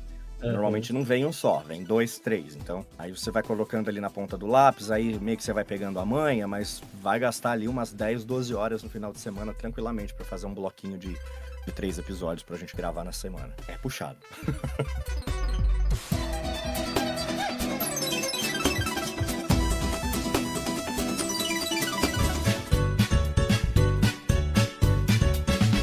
Você citou bastante aqui também que você fez a localização de jogos, né? Que é importante ressaltar que não se fala dublagem de jogos, né? A localização. Isso. Você, além de localizar os jogos, vocês também é um gamer, você joga videogames? Porque a gente conhece algumas pessoas que dublam e realmente não consomem o conteúdo. Eu jogo. Assim, não, eu jogo muito, mas muito. Onde eu tenho brecha, normalmente eu tô jogando videogame. Então, tipo, tenho muita hora corrida, sempre joguei. O meu pai sempre jogou quando eu era pequeno, então meu pai joga videogame até hoje, meu pai tá com 53 anos, né, e meu pai joga videogame. Então a gente tem uma geração que já é um pouco diferente, que a gente já traz umas coisas culturais ali dos anos 90, né, então é bacana porque é aquele mito da tatuagem, né? Ai, como é que vai ser quando você ficar velho e tiver uma tatuagem? Meu, vai envelhecer um monte de gente com tatuagem, vai ser uma coisa completamente normal. Né? E eu acho que o game, ele veio um pouco nisso. Então eu sempre joguei. O meu primeiro videogame foi o Master System. Tive Mega Drive, tive PlayStation 1, PlayStation 2, PlayStation 3, PlayStation 4, PlayStation 5, PSP e tal. Game Boy. Então eu vim passando um emulador de computador, né? Essas coisas. Eu sempre joguei muito. Eu gosto, uma coisa que eu sempre fui atrás. Né? Hoje em dia, jogando mais no PlayStation, eu sou meio que Trophy Hunter, então eu tô sempre tentando tirar do jogo tudo que tem ali dentro dele. Então eu consumo bastante, sim, eu gosto bastante. Boa parte dos jogos que eu fiz eu acabei consumindo, alguns eu acabei não consumindo porque era de alguma plataforma de repente que eu não tenho em casa, né? Tipo, teve jogos do Xbox que eu fiz e aí como eu não tenho, não joguei e tal, mas os que eu posso, os títulos que eu tenho acessível em mão, assim, eu sempre joguei. É muito doido você jogar. Essa seria a próxima pergunta, inclusive. Como você se sente quando você joga um jogo que você dublou, ou consome um filme que você dublou? Como que você realmente é esse sentimento? Cara, antigamente era muito esquisito, né? Quando a gente começa é muito esquisito, porque todo mundo tem uma questão assim meio que de detestar a própria voz quando escuta a voz gravada, né? Eu aprendi a entender como é a minha voz gravada sem ser a minha voz de ressonância. Minha voz de ressonância na cabeça é linda, mas acho que ninguém nunca vai ouvir. Vai ouvir essa daí mesmo que vocês têm, e essas aí eu já tô oferecendo algumas pra... Vamos nos contentar com... Mas a minha voz de cabeça é maravilhosa. Eu queria tanto arrumar um jeito de pôr essa voz de ressonância de cabeça. Mas é muito engraçado isso. Então, tipo, antigamente, quando eu ouvia, né, eu falava, nossa, que coisa esquisita. Mas, assim, um termômetro bom pro meu trabalho, pra eu saber se tá bom ou não, é se eu consigo desassociar em algum momento que sou eu fazendo. E aí, se eu consigo desassociar, é porque realmente ali eu fiz um trabalho legal, né? Não vou falar que foi um trabalho maravilhoso, decente e tal, porque é muita prepotência, né? Mas é um termômetro que, assim, se eu consigo ir pra onda daquilo lá e esquecer por algum tempo que sou eu fazendo, aí eu acho que é um trabalho bacana. E eu tenho conseguido. Eu acho que, não sei se é porque ficou bom ou porque, de repente, eu realmente já aprendi a ligar uma chavinha na minha cabeça. Mas é divertido, cara, é muito legal, é gratificante ouvir, é gratificante você ver seu nome nos créditos, então, às vezes é umas coisas que são tão difíceis de fazer que a gente sai, tipo, né, que eu entro no meu carro às vezes tão cansado e aí depois eu olho e falo, nossa, valeu a pena. No final das contas, aquilo valeu a pena e vai ficar, né, o legal da arte é que a arte, ela fica, sim, a gente vai e ela fica, né, então é uma coisa que meio uma utilidade que a gente coloca aí. Mas hoje em dia eu já acostumei. Então hoje eu acho bem bacana, assim, eu gosto, acho divertido. Minha mãe, depois de um tempo, começou a assimilar. O meu pai agora, mais recentemente, que ele começou a entender qual é a minha voz. E nem tanto pela dublagem, mas exatamente pelos games. De ele chegar e ouvir e falar, nossa, mas é a voz do Michel, né? Então agora ele começa a associar, mesmo que eu mude um pouco a voz, ele consegue entender que sou eu fazendo aquilo ali. E aí é divertido, é interessante. De repente todo mundo parou de falar que tinha a carteirinha do vagabundo. Para, né? Uma hora para, né? Todo mundo esqueceu que, tipo, vai fazer alguma coisa que dá dinheiro, né? Acabou esse discurso. Mas é legal, eu gosto de ouvir, né? Eu acho bacana. Quero ver como é que ficou, porque muita coisa que a gente grava, a gente não vê como ficou gravado, né? E normalmente não tá nivelado, não tem equalização de nada e tal. Quando a gente vê, é uma coisinha ou outra durante a gravação e, tipo, tudo meio que solto, assim. Então, quando você vê pronto, você fala, agora deixa eu ver como é que ficou, né? Aí você tem um termômetro mesmo de olhar e fala, putz, aí ficou muito legal. Ou tipo, nossa, tá muito cagado isso aqui. Às vezes acontece também. Mas é meio que nesse caminho. O que é legal é que, como você disse que você joga desde sempre, né? E como você é dublador também desde criança aí, você pegou justamente toda a fase, né? De começar a ter jogos dublados, teve toda aquela fase que foi meio bizarra, que os caras dublavam o jogo, mas não eram brasileiros necessariamente dublando, né? Então, fazer um estúdio, pegar um estúdio de Miami ali, na Califórnia, dublava de qualquer jeito, e você pegou toda essa transição, né? Isso ainda acontece eventualmente. Na verdade, existia muito game já que era gravado, dublado, né? Talvez num formato diferente, mas é que a gente acaba não associando porque a gente pensa na plataforma do videogame mesmo.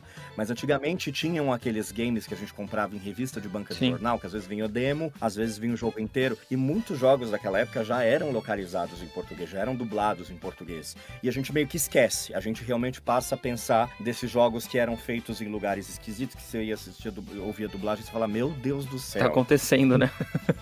O que tá acontecendo? Eu não sei o que é, mas não tá legal. E eu acho que aí vinha um pouco desse caminho. Mas a gente já tinha essas coisas. E aí realmente a gente veio para um outro momento, que aí começou a ter de fato alguns games localizados, já com um certo descuidado, depois com um certo cuidado. Isso tudo dependia muito também da capacidade da mídia para comportar, né? A gente por exemplo, a pensar que antigamente eram jogos em DVD, por exemplo, né? Ou jogos em CD. Se a gente for parar para pegar um jogo hoje, por exemplo, como o Assassin's Creed, que a gente tem que baixar aquele packzinho de português, cara, são 80 mega, mais ou Só menos. de voz, assim, né? Um packzinho para ele poder emular as vozes em português. Então você pensa que só na voz do português aquilo já ocuparia praticamente um belo de um espaço na mídia, não cabia. Quando a gente começa a trabalhar com mídia já no tamanho do Blu-ray, isso começa a ser uma coisa um pouco mais real. E aí realmente as pessoas viram, diferente da dublagem, porque na dublagem é muito engraçado que muita gente briga porque prefere ouvir o idioma original, né? Porque, enfim, diversos argumentos, mas prefere, tirando quem realmente consome produto dublado. No game, ele estar localizado, ele estar em português, ele faz com que ele venda muito mais. E parece que as pessoas aceitam melhor porque parece que isso te dá uma imersão maior e te ajuda, inclusive, no game. E aí isso vem tendo uma exigência maior, né? A gente pensar, por exemplo, que no Resident Evil, a gente teve muito recentemente um game localizado em português, né? É uma coisa muito ainda de teste, vamos ver como é que vai ser, né, e tal. Enquanto muitos jogos já eram gravados em português, porque eu acho que há uns 10 anos a gente já faz uma quantidade eu grande. sempre acho que ali games, assim. começou, pelo menos pela minha memória, acho que começou mesmo a ser bem feito esse trabalho ali no The Last of Us ali, por volta de 2012. O Uncharted não é tão bom, cara. O Uncharted Não é era? esquisito. O Uncharted, ele é esquisito. O Uncharted, É que na minha memória era boa. Não, o Uncharted ele tem nessa lista aí de jogos que parece que não foram feitos aqui. Eu acho que o primeiro que eu vi dublado assim em jogo foi Max Payne. Mas só que Max Payne era desse de Miami, saca? É Horroroso. a mesma coisa, assim. Mas o The Last of Us, eu lembro que assim, foi um dos primeiros que realmente, assim, de eu tá jogando e jogando dublado e totalmente imerso, assim. Porque quando a dublagem ela é mal feita, isso tanto pra filme, pra qualquer coisa, né? Ele te tira um pouco ali, né? Tira um pouco ali pra upar. Ele tira você ali da imersão. E jogo, principalmente, é uma parada que, assim, se você não tá imerso, principalmente jogo narrativo, né? Você perde 90% da experiência ali, né? Porque você sai totalmente da história, fica esquisito. E hoje é uma parada que, assim, eu me acostumei totalmente a jogar jogo dublado. Assim, totalmente. É uma coisa que pra mim é até mais confortável. Quando eu tenho oportunidade de jogar o jogo mais de uma vez, eu até jogo ele nos dois idiomas, né? Jogo geralmente a primeira experiência em português, até mesmo porque nos últimos anos eu jogava muito em live. E aí pra live, o jogo dublado é uma mão na roda, porque a pessoa que tá assistindo ali no celular, na telinha do celular, alguma coisa assim, ainda tem que ficar lendo legenda, é terrível. Então, pra mim sempre foi muito confortável jogar jogo dublado, quando a dublagem é bem feita. E hoje que eu já nem faço mais live, assim, muito, muito raro fazer, quando eu tô jogando aqui no meu sofá mesmo, com meu fone de ouvido e tal, eu prefiro jogar em português, assim, é uma coisa que eu me sinto mega confortável. Aí se eu for jogar uma segunda vez, eu procuro jogar com áudio original, assim. Mas eu me acostumei tanto a não ter que ler legendas enquanto eu tô jogando, que me traz um conforto, assim, muito maior hoje em dia. Se tivesse feito o curso de inglês no lugar de ter feito a legenda, ia ser imersivo da mesma forma. Mas eu acho que hoje em dia os games eles estão muito mais cinemáticos, eles têm muito mais coisa pra prestar atenção. E aí realmente você não prestou atenção no negócio, você morre, né? Esses jogos estilo Until Dawn, por exemplo, o tempo que você lê a legenda, o jogo já tá subindo os créditos que você morreu, né? Então eu acho que esse tipo de coisa ele dá uma imersão muito maior mesmo. facilita muito a comunicação. Claro que precisa estar bem gravado. Eu acho que a gente até tem alguns jogos um pouquinho antes do Uncharted, mas acho que o Uncharted ele é realmente um momento chave onde a gente começa a pensar a partir dali o que vai acontecer no cenário gamer aqui no Brasil, né? Hoje em dia a gente tem uma grande maioria já desses jogos localizados, o que é muito bom. Mas eu acho que essa questão realmente dele estar em português, ele facilita muito, porque se a gente não tem o domínio em inglês, né? Porque quando quem domina o inglês tranquilamente, dá até pra jogar no idioma original. Mas eu acho que muitos games hoje em dia estão saindo com uma localização muito boa. Tem uns que não saem tanta também, não acho que tudo saia maravilhoso, não. Mas, num geral, tem muita coisa boa e aí realmente você aproveita melhor a história, você foca em outras coisas, além de ter que se preocupar com o que tá sendo dito e tal, e às vezes pensar na tradução pra poder tentar entender, pra você poder tentar sair daquele lugar do jogo lá, né? Então eu acho que faz uma diferença muito grande. Eu, enquanto gamer, eu acho sensacional ter uma boa dublagem, localização de Eu tô velho, eu tô cansado, cara. Eu vou jogar e ter que ficar traduzindo ainda, não dá, não. Eu já durmo dublado, mas ter que ficar traduzindo o jogo, não dá. Então a dublagem pra mim é muito bem-vinda, muito, muito bem-vinda mesmo. Ô, Michel, você lembra de qual o primeiro jogo que você dublou, assim? Localizou, no caso? Eu realmente tenho que me policiar em falar localização. Não, tudo bem. É porque assim, a gente entende que a dublagem, a gente, né, de uma certa forma, a gente troca o idioma do original pelo idioma dublado. Isso é uma dublagem. Beleza, tá tudo bem, não é um problema. Eu não vejo como um problema. Tem gente que vai ser mais chata e fala, isso aí não é dublagem, tem localização de voz.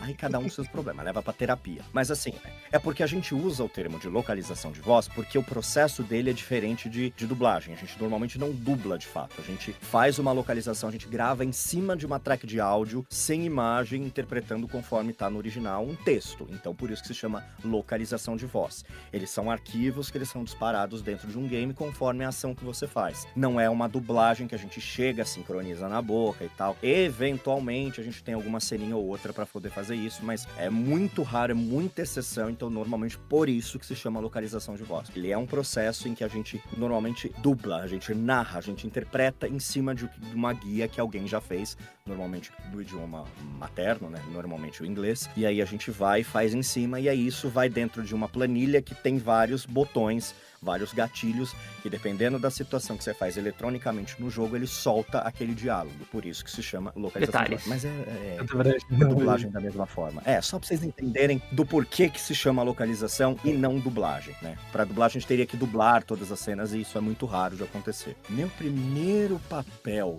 como localização de game, cara, eu acho que foi... faz tanto tempo. Eu sei que eu fiz acho que pro Nintendo Wii, um joguinho que eu era a voz do tutorial, deve ter sido um dos primeiros. O Quantum Break, eu fiz umas pontinhas também, que era do Xbox. Esse eu nunca joguei, porque foi um dos que eu nunca joguei, porque eu não tenho a plataforma. Mas foi um dos primeiros lá atrás também. Eu perdi um pouco de noção de tempo depois da pandemia. Mas esses aí foram uns dos primeiros. Teve algum do Lego que eu fiz na época também, lá atrás. Depois eu fiz uns outros do Lego também. Mas esses do Lego tem bastante, né? Sim, esses que são baseados em filme, geralmente. Assim, coisas do Lego sempre tem voz. Muita coisa. Sim. E eu acredito que tenha sido alguns desses, assim, sabe? Tipo,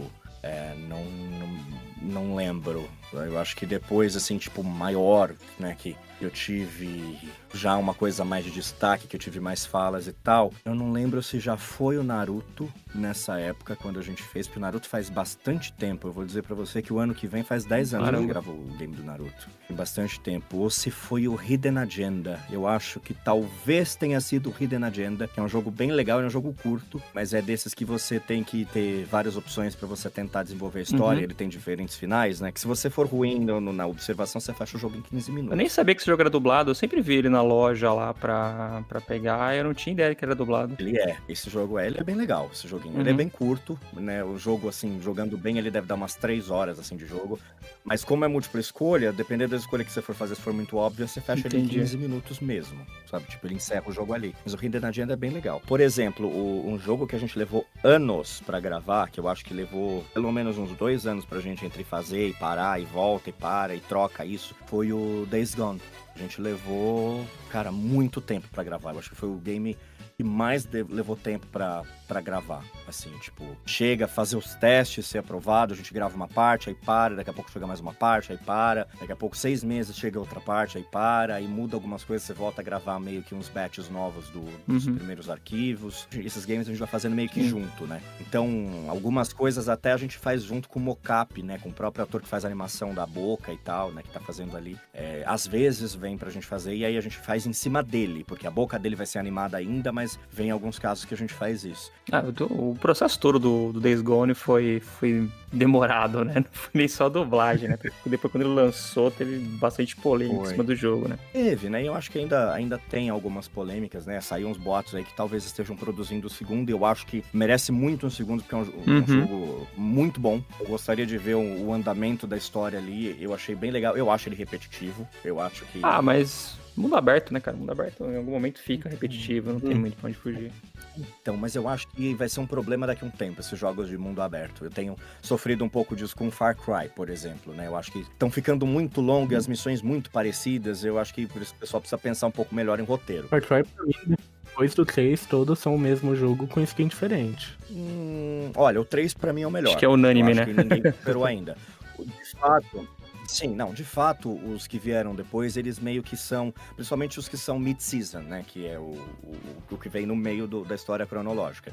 Então, por exemplo, o Far Cry 4, ele é o mesmo mapa do Primal, porque ele é pra ser mesmo, né, é a mesma história em um outro ambiente, é proposital, assim como no 3 tem o Blood Dragon, se não me engano. alguma coisa, né. Blood Dragon, isso que é um spin-off e tal, um pouco mais curto, mas basicamente é ali uma DLC nova. O Primal, ele é pra ser um jogo repetitivo em cima do 4, assim como o New Dawn, ele é um jogo pra ser mais explorado em cima do 5. E daqui a pouco provavelmente vai sair o mid-season do 6 e vai ser muito parecido, né? Eu ainda não terminei o 6 porque realmente eu já tô indo muito nessa coisa do vai e volta, vai e volta, vai e volta. Já tá me cansando um pouco, eu parei um pouco. Mas eu acho que no geral, né, os Assassin's Creed, por exemplo, eles têm essa coisa muito do mundo aberto de você ficar muito repetido e sempre tem uma missão que você tem que atravessar de um lado pro outro pra voltar pro primeiro lado. E aquilo dá uma cansar pra quem trabalha. Aquilo pesa no final do dia. Você vai jogar de noite, você dorme com o controle na mão, né? Acorda, você sabe o que tá acontecendo. Não, determinado horário eu nem ligo, porque aí eu prefiro, realmente, meu sono é prioridade. Mas acontece, né? Eu acho que, sei lá, antigamente os jogos eram mais curtos, mas também a gente não passava, né? Tinha jogos que eu penso, por exemplo, como é que alguém tem a possibilidade de fechar um Castle of Illusion, por exemplo, do Mega Drive, né? Era um jogo difícil, porém simples, porém muito difícil. Eles aumentavam a dificuldade pra aumentar a hora de jogo, né? Era um outro pensamento, né? O Alex Kidd, há um ano eu fechei a versão nova, né? E tal, tipo, platinei e tal. Mas eu penso, gente, era impossível jogar aquilo no Master System. A minha esposa, ela jogava o Alex Kidd quando era criança, tá? Meu pai, do dia eu coloquei no emulador lá, tava na casa do meu sogro. Aquilo que vocês jogavam quando era criança. Mas só morria, cara. Só morria, não ia nem a pau. O bom do emulador é que ele ainda dá pra salvar. E aí você realmente, você morrendo, você vai indo dar um load ali. Eu fechei o Alex Kidd primeira vez jogando no emulador, sei lá, em 2002. Porque aí realmente eu ia salvando e cada vez que eu morria, e isso deve ter acumulado, sei lá, umas 700 mortes durante o jogo, eu dava o reload e pegava dali daquele ponto de novo. Mas assim, eu salvava a cada 10 segundos, porque qualquer coisa que você faça no Alex Kidd, você morre. Eu te falar que eu entendo a tua dor, por causa que eu platinei também o Alex Kidd, esse remake, esses dias. E aquela parte dos espinhos na água, até eu descobri que... não lembro se era... se era em cima, porque era ou em cima ou embaixo, né? Eu não lembro qual deles que era. O de cima, o de cima não te mata. Então até eu descobri isso, eu morri tanto naqueles espinhos. E tinha que... E tem que passar todas as fases sem morrer também, né? No Alex Kidd, se eu não me engano. Fase você tem 3 vidas, só que você tem que continuar infinito. Então se você morre ali, que é o final da fase, é o último cenário antes de você ir pro chefe, você volta a fase inteira e aquele castelo é imenso, né? Mas antigamente não, antigamente você morria ali, você voltava na primeira fase do Alex Kidd. Não tinha esse loading, sabe, tipo, continue, não tinha. Então agora eles até colocaram de uma vez mais assim, impossível pra ser jogado. Mas ali também eu devo ter morrido umas 80 vezes quando eu tava jogando pra fazer essa platina, porque eu também não sabia disso. Aí eu sem querer encostei e falei, isso não mata. Aí eu fui. Tanto que eu platinei ele no PlayStation 4 e no PlayStation 5. Caralho. No 5 depois eu fui no 4. No 4 eu passei aquela fase de primeira vez. Eu platinei no PS5, desinstalei e nem pensei no 4. Ah, mas agora você pegando de novo, você vai ver que é super Tranquilo, né? Cara, você realmente curte platinar jogo, hein, cara? Eu tenho, sei lá, 60 platinas. Porra! Acho. Não é muito, não, mas... É sim. Ah, bastante. É sim, 60. Bom, levando em conta que eu trabalho 14 horas por dia, até que é um número considerável. É. Tem bastante jogo que, tipo, me falta um. Sabe, tipo, Stray, me falta nas duas plataformas, um troféu. Uhum. Então tem Resident Evil 5, me falta um troféu. Então, tipo, tem umas coisinhas assim que daria até pra conseguir mais uma. É aquele troféu que você olha e fala assim, um dia eu faço. Aí um dia você acorda e vai lá e Cara, faz. tentei muito, mas aí fiquei desgastado, né? O meu, por exemplo, o do PlayStation 5, do PlayStation do Resident Evil 5, é o terminar no modo profissional a fase do gigante. Que você tem que usar a torreta, né? Pra tipo, derrubar fazer ele, eu não co-op. consigo, eu morro. A inteligência Já artificial anos daquele fazer. jogo é péssima. Sim, e eu preciso de alguém que seja muito bom naquilo lá pra eu tentar também pegar, tipo, pra fazer, e eu não consigo, acho que o povo nem joga. Tem uns ainda. doidos que jogam E ainda. o pior Tem é que uns eu acho que doidos. só Querendo, mas... tem, mas não joga é sério, né? Tanto que no Play 3, ele também só falta esse troféu no Resident Evil 5. E aí o Stray, por exemplo, é o de passar uma fasezinha lá sem os bonequinhos grudar em mim. é logo no comecinho. Essa é pior. Essa é chatinha. É chatinha, é o pior troféu do Stray. Tem que terminar o jogo em menos de 2 horas pra ganhar um troféu, mas você demora mais de 2 horas pra passar desse negócio. É muito aleatório, dos mano. bichinhos, Dos cara. bichos é muito aleatório. Não dá pra fazer as duas da mesma partida, mas o Stray eu fiz Não tudo. dá. Fechar ele em 2 horas pra mim é super fichinha. Depois Sim. da primeira partida é muito rápido. Mas fechei acho que em 1h38, sei lá. Mas realmente essa parte dos bichinhos ficou pendurada nas duas plataformas. Um dia, de repente, sei lá, vou acordar, alguma coisa vai falar, vai lá, faz. E aí, de fato, vou pegar. Mas se não, se eu achar alguém algum dia que venha fazer pra mim aqui em casa, eu falo, puta, pode fazer aí. Pega aí, porque de verdade tô passando. Gente, pegar a platina do Dead by Daylight. É muito chato. Jogo co-op aí já não vou atrás, cara. Jogo online eu não vou atrás de platina, não. Eu platino 2 vezes Crash 4, mas não platino jogo online direito. Não, jogo online é chato, tem que ter interação com pessoas, né? Às vezes é meio complicado. Eu acho que o Exato. único online que eu platinei foi o Battlefield 5, que é chato também, a platina dele. Isso eu não joguei. Mas platinei alguns jogos bem chatos, tipo Mortal Kombat 10. Nossa, que platina difícil de fazer também. Jogo de luta aí que é tenso. Faltou um troféu pra mim no Street Fighter 5 que eu desisti também. Pra mim falta um troféu no Mortal Kombat 11, que é o tutorial. Você fez tutorial? Cara, vocês já viram o tutorial daquilo lá? Eu não lembro, Combos que mas... Eles pedem uns combos pra você fazer que são absurdos, eu não consigo. tá, sei qual que é. E eu preservo muito o meu controle. Tem uns negócios ali que, tipo, eles vão realmente quebrar. Eu sei como é que é. É que jogo de luta, assim, eu vou jogando e vou ganhando troféu. Aí o Street Fighter V eu tava muito próximo, só que tinha o troféu que falta lá ganhar, tinha 1 milhão de Fight Monies lá. Só que, tipo, a cada luta que eu ganhava, tipo, 10. E eu tinha 600 mil, assim, ganho já. Eu falava, eu não vou jogar mais 500 horas isso aqui pra ganhar 400 mil aqui só pra ganhar um troféu. Aí eu parei. Já passou da metade, tá? Enquanto você tava fazendo aqui a live, você podia tá jogando. Eu ia ter ganhado 30 pontos. Já tá muita coisa, não. Isso é possível, é um troféu que você sabe que é possível, é só ter paciência. É o que falta ultimamente. E tempo. Você citou também, na hora que você tá falando de a dublagem, a localização de jogos mais narrativos, né? Você recentemente localizou o The Quarry, certo? Que é o Until Dawn. Qual que era o personagem mesmo? O Sr. H, certo? É o David Arquette, né? É meio que o chefezinho ali da família deles, né? É que eles chamam de Sr. H, né? A gente chamava de outro nome. Mas sim, fiz o The Quarry no final de 2021. Aí ele saiu ano passado. E como que foi essa experiência localizando ele? Teve alguma preparação pra ele? Não. Na verdade, assim, quando eu fui gravar, que a gente, no caso do The Quarry, a gente tinha uma foto de qual era o personagem, eu olhei e falei, gente, mas não é muito velho pra mim, não? Falei, tipo, né, porque é o David Arquette. O David Arquette, ele tem 50 e tralalá anos, né? Só que o personagem, no jogo, ele tem 30 e pouco. Então ele tem a cara pesada do David Arquette, mas ele tem uma idade mais nova e foi pedido pra que fizesse com uma voz um pouco mais mais jovem mesmo, né? Só que ao mesmo tempo tinha que trazer o peso daquele sofrimento daquela família que tinha que viver dentro ali daquele acampamento, né? Então eu tinha meio que a referência do original, tinha foto dele pra me dar essa orientação e eu dei uma pesada na voz, né? Coloquei uma coisa mais aqui nesse registro e fui. E aí saiu isso aí que vocês viram. Muita gente que é fã de dublagem, assim, né?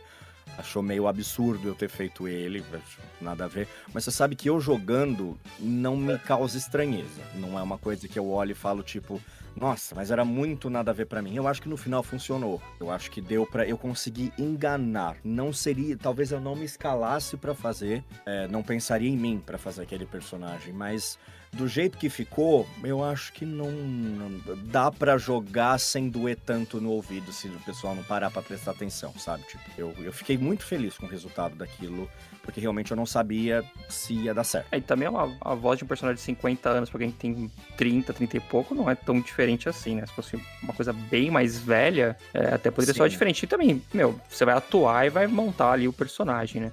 Mas não tem essa diferença toda, assim, não. Na verdade, pra mim, o que pega nesses pontos é a vivência. Então, eu penso nele que é um recurso que eu usava muito pra gravar o The Walking Dead. As trocas dos períodos, então, tipo, quantos anos se passou, em que situação aquilo tá lá, qual é o histórico de vivência da pessoa. Embora eu não tenha muito tempo pra fazer isso.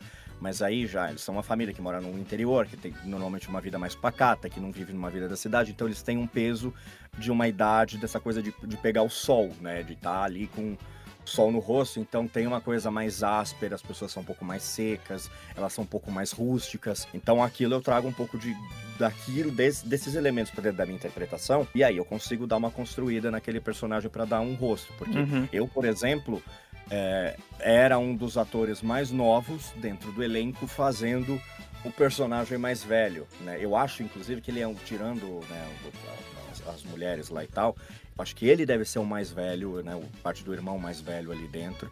E eu tinha que enganar, eu tinha que ir meio que junto com a voz do Cassiano, que fazia meu irmão, né? E aí a gente, que também era ali, então a gente meio que dava aquela dosada. Aquilo tem que harmonizar, a gente fala que tem que timbrar, né? A família tem que parecer uma família e aquilo tem que convencer as pessoas. Vai ser muito legal fazer o The Quarry. Eu confesso que eu joguei muito pouco dele porque eu tenho medo, porque eu moro sozinho.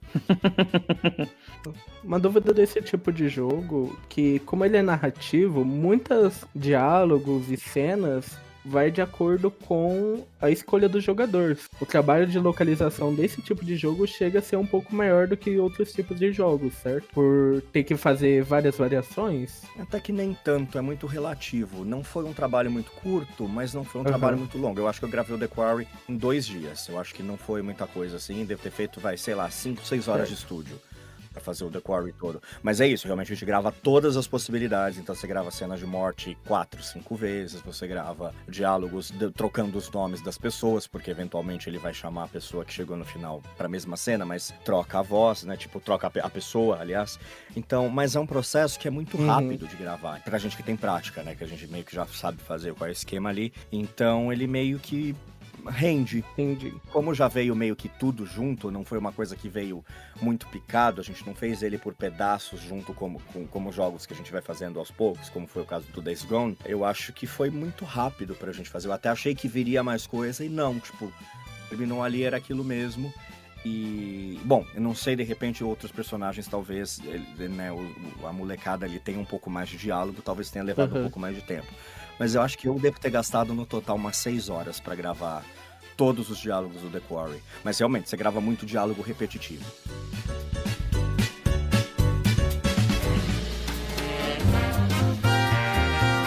Você teve em 2 papéis esse ano em jogos, né? O primeiro foi o Hogwarts Legacy, que você dobrou o Fastídio, certo? Só que esse é um personagem mais curto, né? Uma pontinha, né? O Fastídio, ele é mais curto, comparado com a quantidade dos jogos, mas eu gravei muitas escalas do Fastídio. Eu acho que eu gravei umas 8 vezes, tipo, em dias diferentes, escalas curtas, mas de tipo 1 hora e meia hora. Mas eu gravei muita coisinha do Fastídio durante o tempo que a gente veio fazendo junto com a produção. Tanto que eu só vi a cara do Fastídio, de fato, quando o jogo foi lançado. Pra mim, quando me falaram que ele era um poltergeist, que ele era um fantasma, eu achei que ele era um fantasma... O que eu visualizava na minha cabeça era que ele era um fantasma tipo do Mario. Sabe aqueles fantasminhas do Mario? Parece uma gotinha. E eu achava que era uma coisa mais ou menos assim. Não que ele tinha um corpo e um rosto e tal. Então a minha referência do que eu tinha pra gravar é porque ele tem um sotaque britânico muito forte. Aí, no caso, quando eu fazia o Fastídio, eu colocava ele com uma coisa mais empolada pra fazer uma coisa mais, né, aquela coisa debochada. Como assim? Mas aí eu só fui entender de fato, e talvez eu pudesse ter feito umas coisas um pouquinho diferentes quando o jogo já foi lançado. Porque realmente nem foto eu não tinha do Fastídio.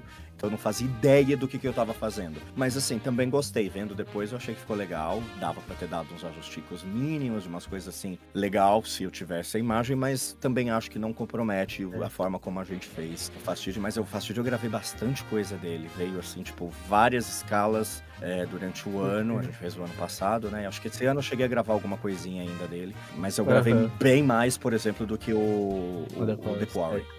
E o Hogwarts Legacy, ele tem aquela parada lá dos lábios se moverem de acordo com a voz, né, também, então... Mas eu acho que isso só com os personagens com secundários não tanto, porque principalmente o... Não tem por causa que principalmente os fantasmas, eles estão meio que flutuando por ali, você nem vê direito a boca deles, sabe? E agora a gente falar, eu acho que o maior do ano, né, só a dublagem do ano, localização do ano, foi do... Por enquanto. Vai saber, vai sair por enquanto. Mais algumas aí? Não sei. Tem um que tá pra sair, é menorzinho, mas tem um que tá pra sair em breve. Fica no ar aí. Que foi o Luiz Serra, do Resident Evil 4, né? O remake agora, que teve um papel bem maior do que ele teve no jogo original. Graças a Deus, teve mais falas pra você.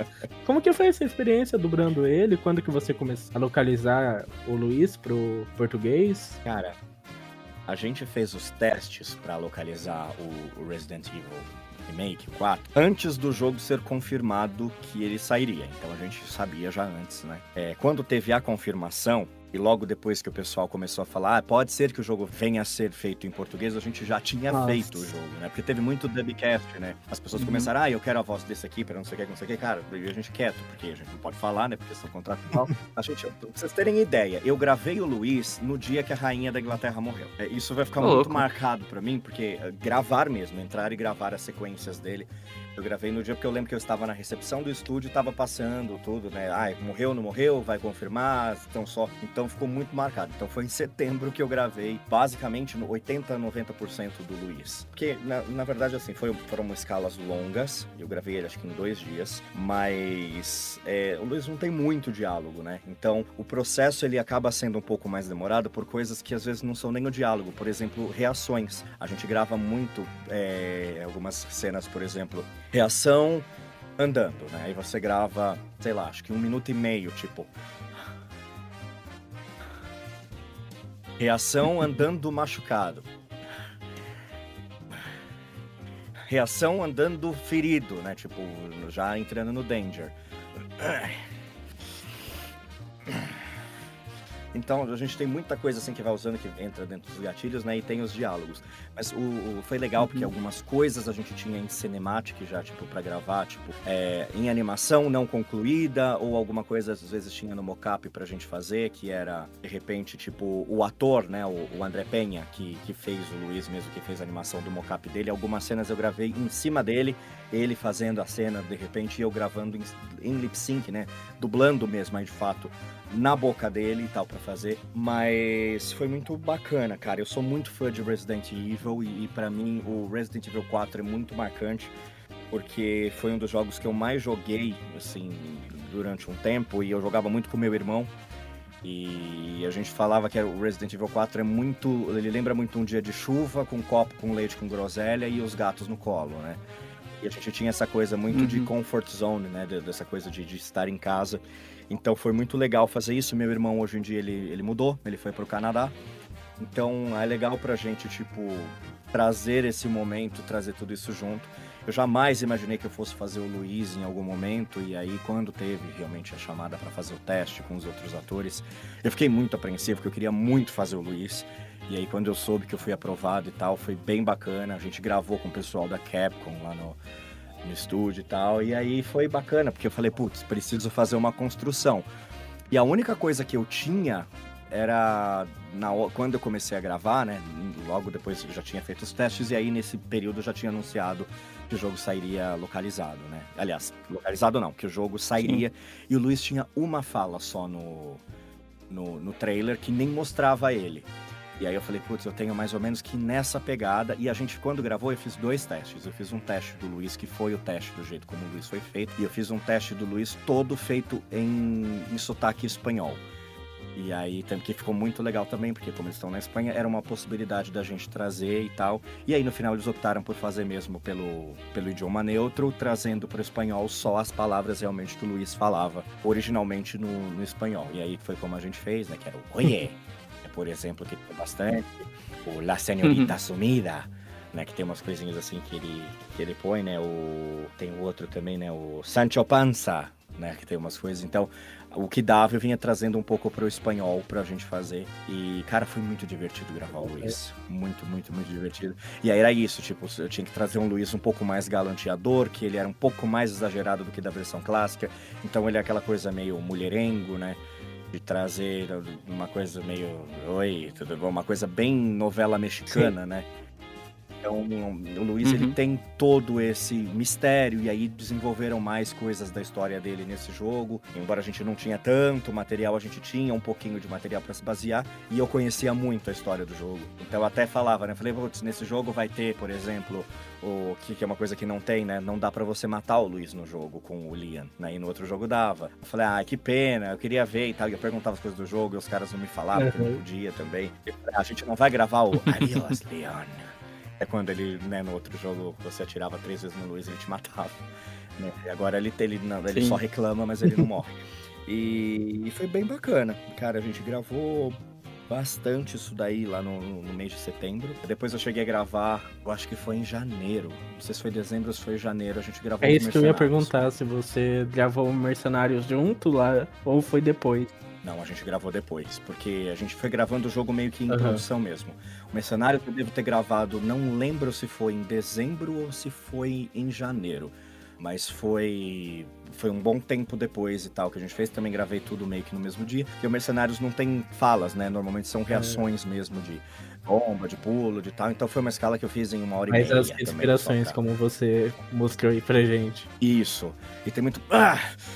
né? Tipo, reação levantando um barril. Né? Reação tomando um golpe leve de um ganado.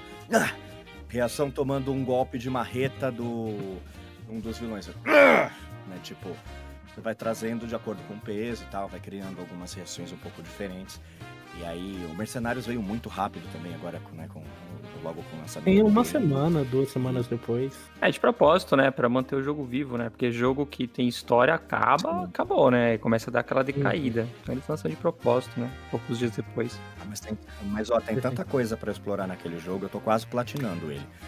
Eu não joguei ainda, cara. Eu recebi da Capcom essa semana. O Steam já dá pra colocar os moldes, né, que o pessoal joga aí na internet. Fica jogando com o Leon pelado, né? Na TV da sala, assim, bem grande. Até onde eu joguei no Resident Evil 4, eu já tive algumas cenas com o Luiz, porque eu parei lá no castelo. Depois da Gameplay Quest, sabe? Foi onde eu parei de jogar. Sim. Mas já teve bastante cena com o Luiz. E realmente, a tua voz lá tá muito boa. Parabéns. Você não chegou na cena dos carrinhos. Os carrinhos ainda não. Eu sei que vai ter, por causa do... Bom, tinha no clássico. Mas do clássico o Luiz não tava junto. É isso que é... Não. Tinha os carrinhos, mas eu sei que no trailer ele aparece junto lá. Eu ainda não cheguei nessa parte. Espero chegar... Essa é a parte que você vai mais ouvir a minha voz. Ó, eu roubei no jogo e fui ver as cenas com a sua voz, tá? Eu não joguei, mas eu falei, não, vou gravar o cara. Eu preciso ver como é que tá. E, cara, tá muito bom. Essa cena do carrinho eu gravei... Não, quer dizer, a gente gravou tudo rápido, né? Mas eu não conseguia passar de primeira. Nossa, que eu morri naquela parte que eu ouvi de voz. Tanto que o pessoal já até me manda mensagem lá, né? O carrinho vai virar, dá um jeito nessas tábuas. Mas é bem bacana. Eu gostei. Não, ficou bom, cara. É o que eu falo, a sua Sim. voz combina com o personagem, cara. Isso fica incrível. A voz dele no original ela é um pouco mais aqui, né? O Luiz tem uma voz um pouco mais desse jeito. Eu trouxe um pouco disso, mas deixei um pouco mais seco. Então eu trouxe ele aqui pra deixar ele mais sacana e ao mesmo tempo mais misterioso, né? E quando quando você faz as mudanças também do português pro Legal, espanhol que ali, bom, puta, fico ficou muito bom, feliz. cara. Ficou muito, muito bom mesmo o trabalho. Melhor personagem do jogo. Ninguém vai me convencer do contrário. Olha, da outra vez eu falei pra Paola que eu acho a dublagem do Leon a mais cafona possível. Mas porque o Leon é um personagem cafona, né? Então, Leon tá meio mal-humorado nesse game, né? ele tem uma voz assim meio tipo, eu sou fodão, sabe? Tipo, e é muito brega, cara. O Leon é muito brega. Mas não é a questão do dublador, é o personagem que é. É o personagem. Não, no trabalho do dublador eu não tô jogando isso. Tô falando que o personagem Leon é muito brega, cara. Não vou falar nada. Eu vejo a voz dele e falo assim, meu Deus do céu. Resident Evil é brega, né, cara? Que eu tava falando pra Paola, assim, Resident Evil é muito brega. É tudo muito brega. É divertido, mas é muito brega. Eu acho que é um pouco menos. Eu acho que a versão clássica era um pouco mais cafonita. Acho que tinha uma pegada meio mexicana mesmo, né? Essa coisa de... O jogo se passa na Espanha, tinha uma coisa mais pastelão, né? Esse também tem, mas eu acho que é um pouco menos. Puta, não é porque eu fiz não, mas eu acho... Cara, outro personagem que eu acho que só que concorre muito com o Luiz de melhor personagem do jogo, que eu sei que muita gente detestou, mas eu achei sensacional, foi o Salazar. Eu vi pouquinho dele até agora, Mas mas eu vi uma cena dele. Achei sensacional. E o Marcelo Campos fazendo ele ficou incrível. Mas tem muita gente que não gostou porque mudou muito a essência do personagem pra versão clássica, né? Mas eu acho que ele, pra mim, é o único que concorre assim com o Luiz de melhores personagens do jogo. E não porque eu fiz o Luiz, mas eu acho que deram, sabe assim, acertaram na mão na construção da criação do Luiz. Tem muita gente que não gosta, que prefere o Luiz do jeito que ele era também na versão clássica. Ah, mas sempre vai ter o cara que prefere o clássico e vai encher o saco. Sempre vai ter o estragaram meu joguinho, que a gente fala aqui, né? Sempre tem o cara, estragaram meu joguinho, não era pra ser desse jeito. Sempre vai ter o chorão. Eu acho que acertaram muito no Luiz, assim, sabe? Tipo, não porque eu fiz, não, mas acompanhando a história, valorizaram bem ele dentro da história.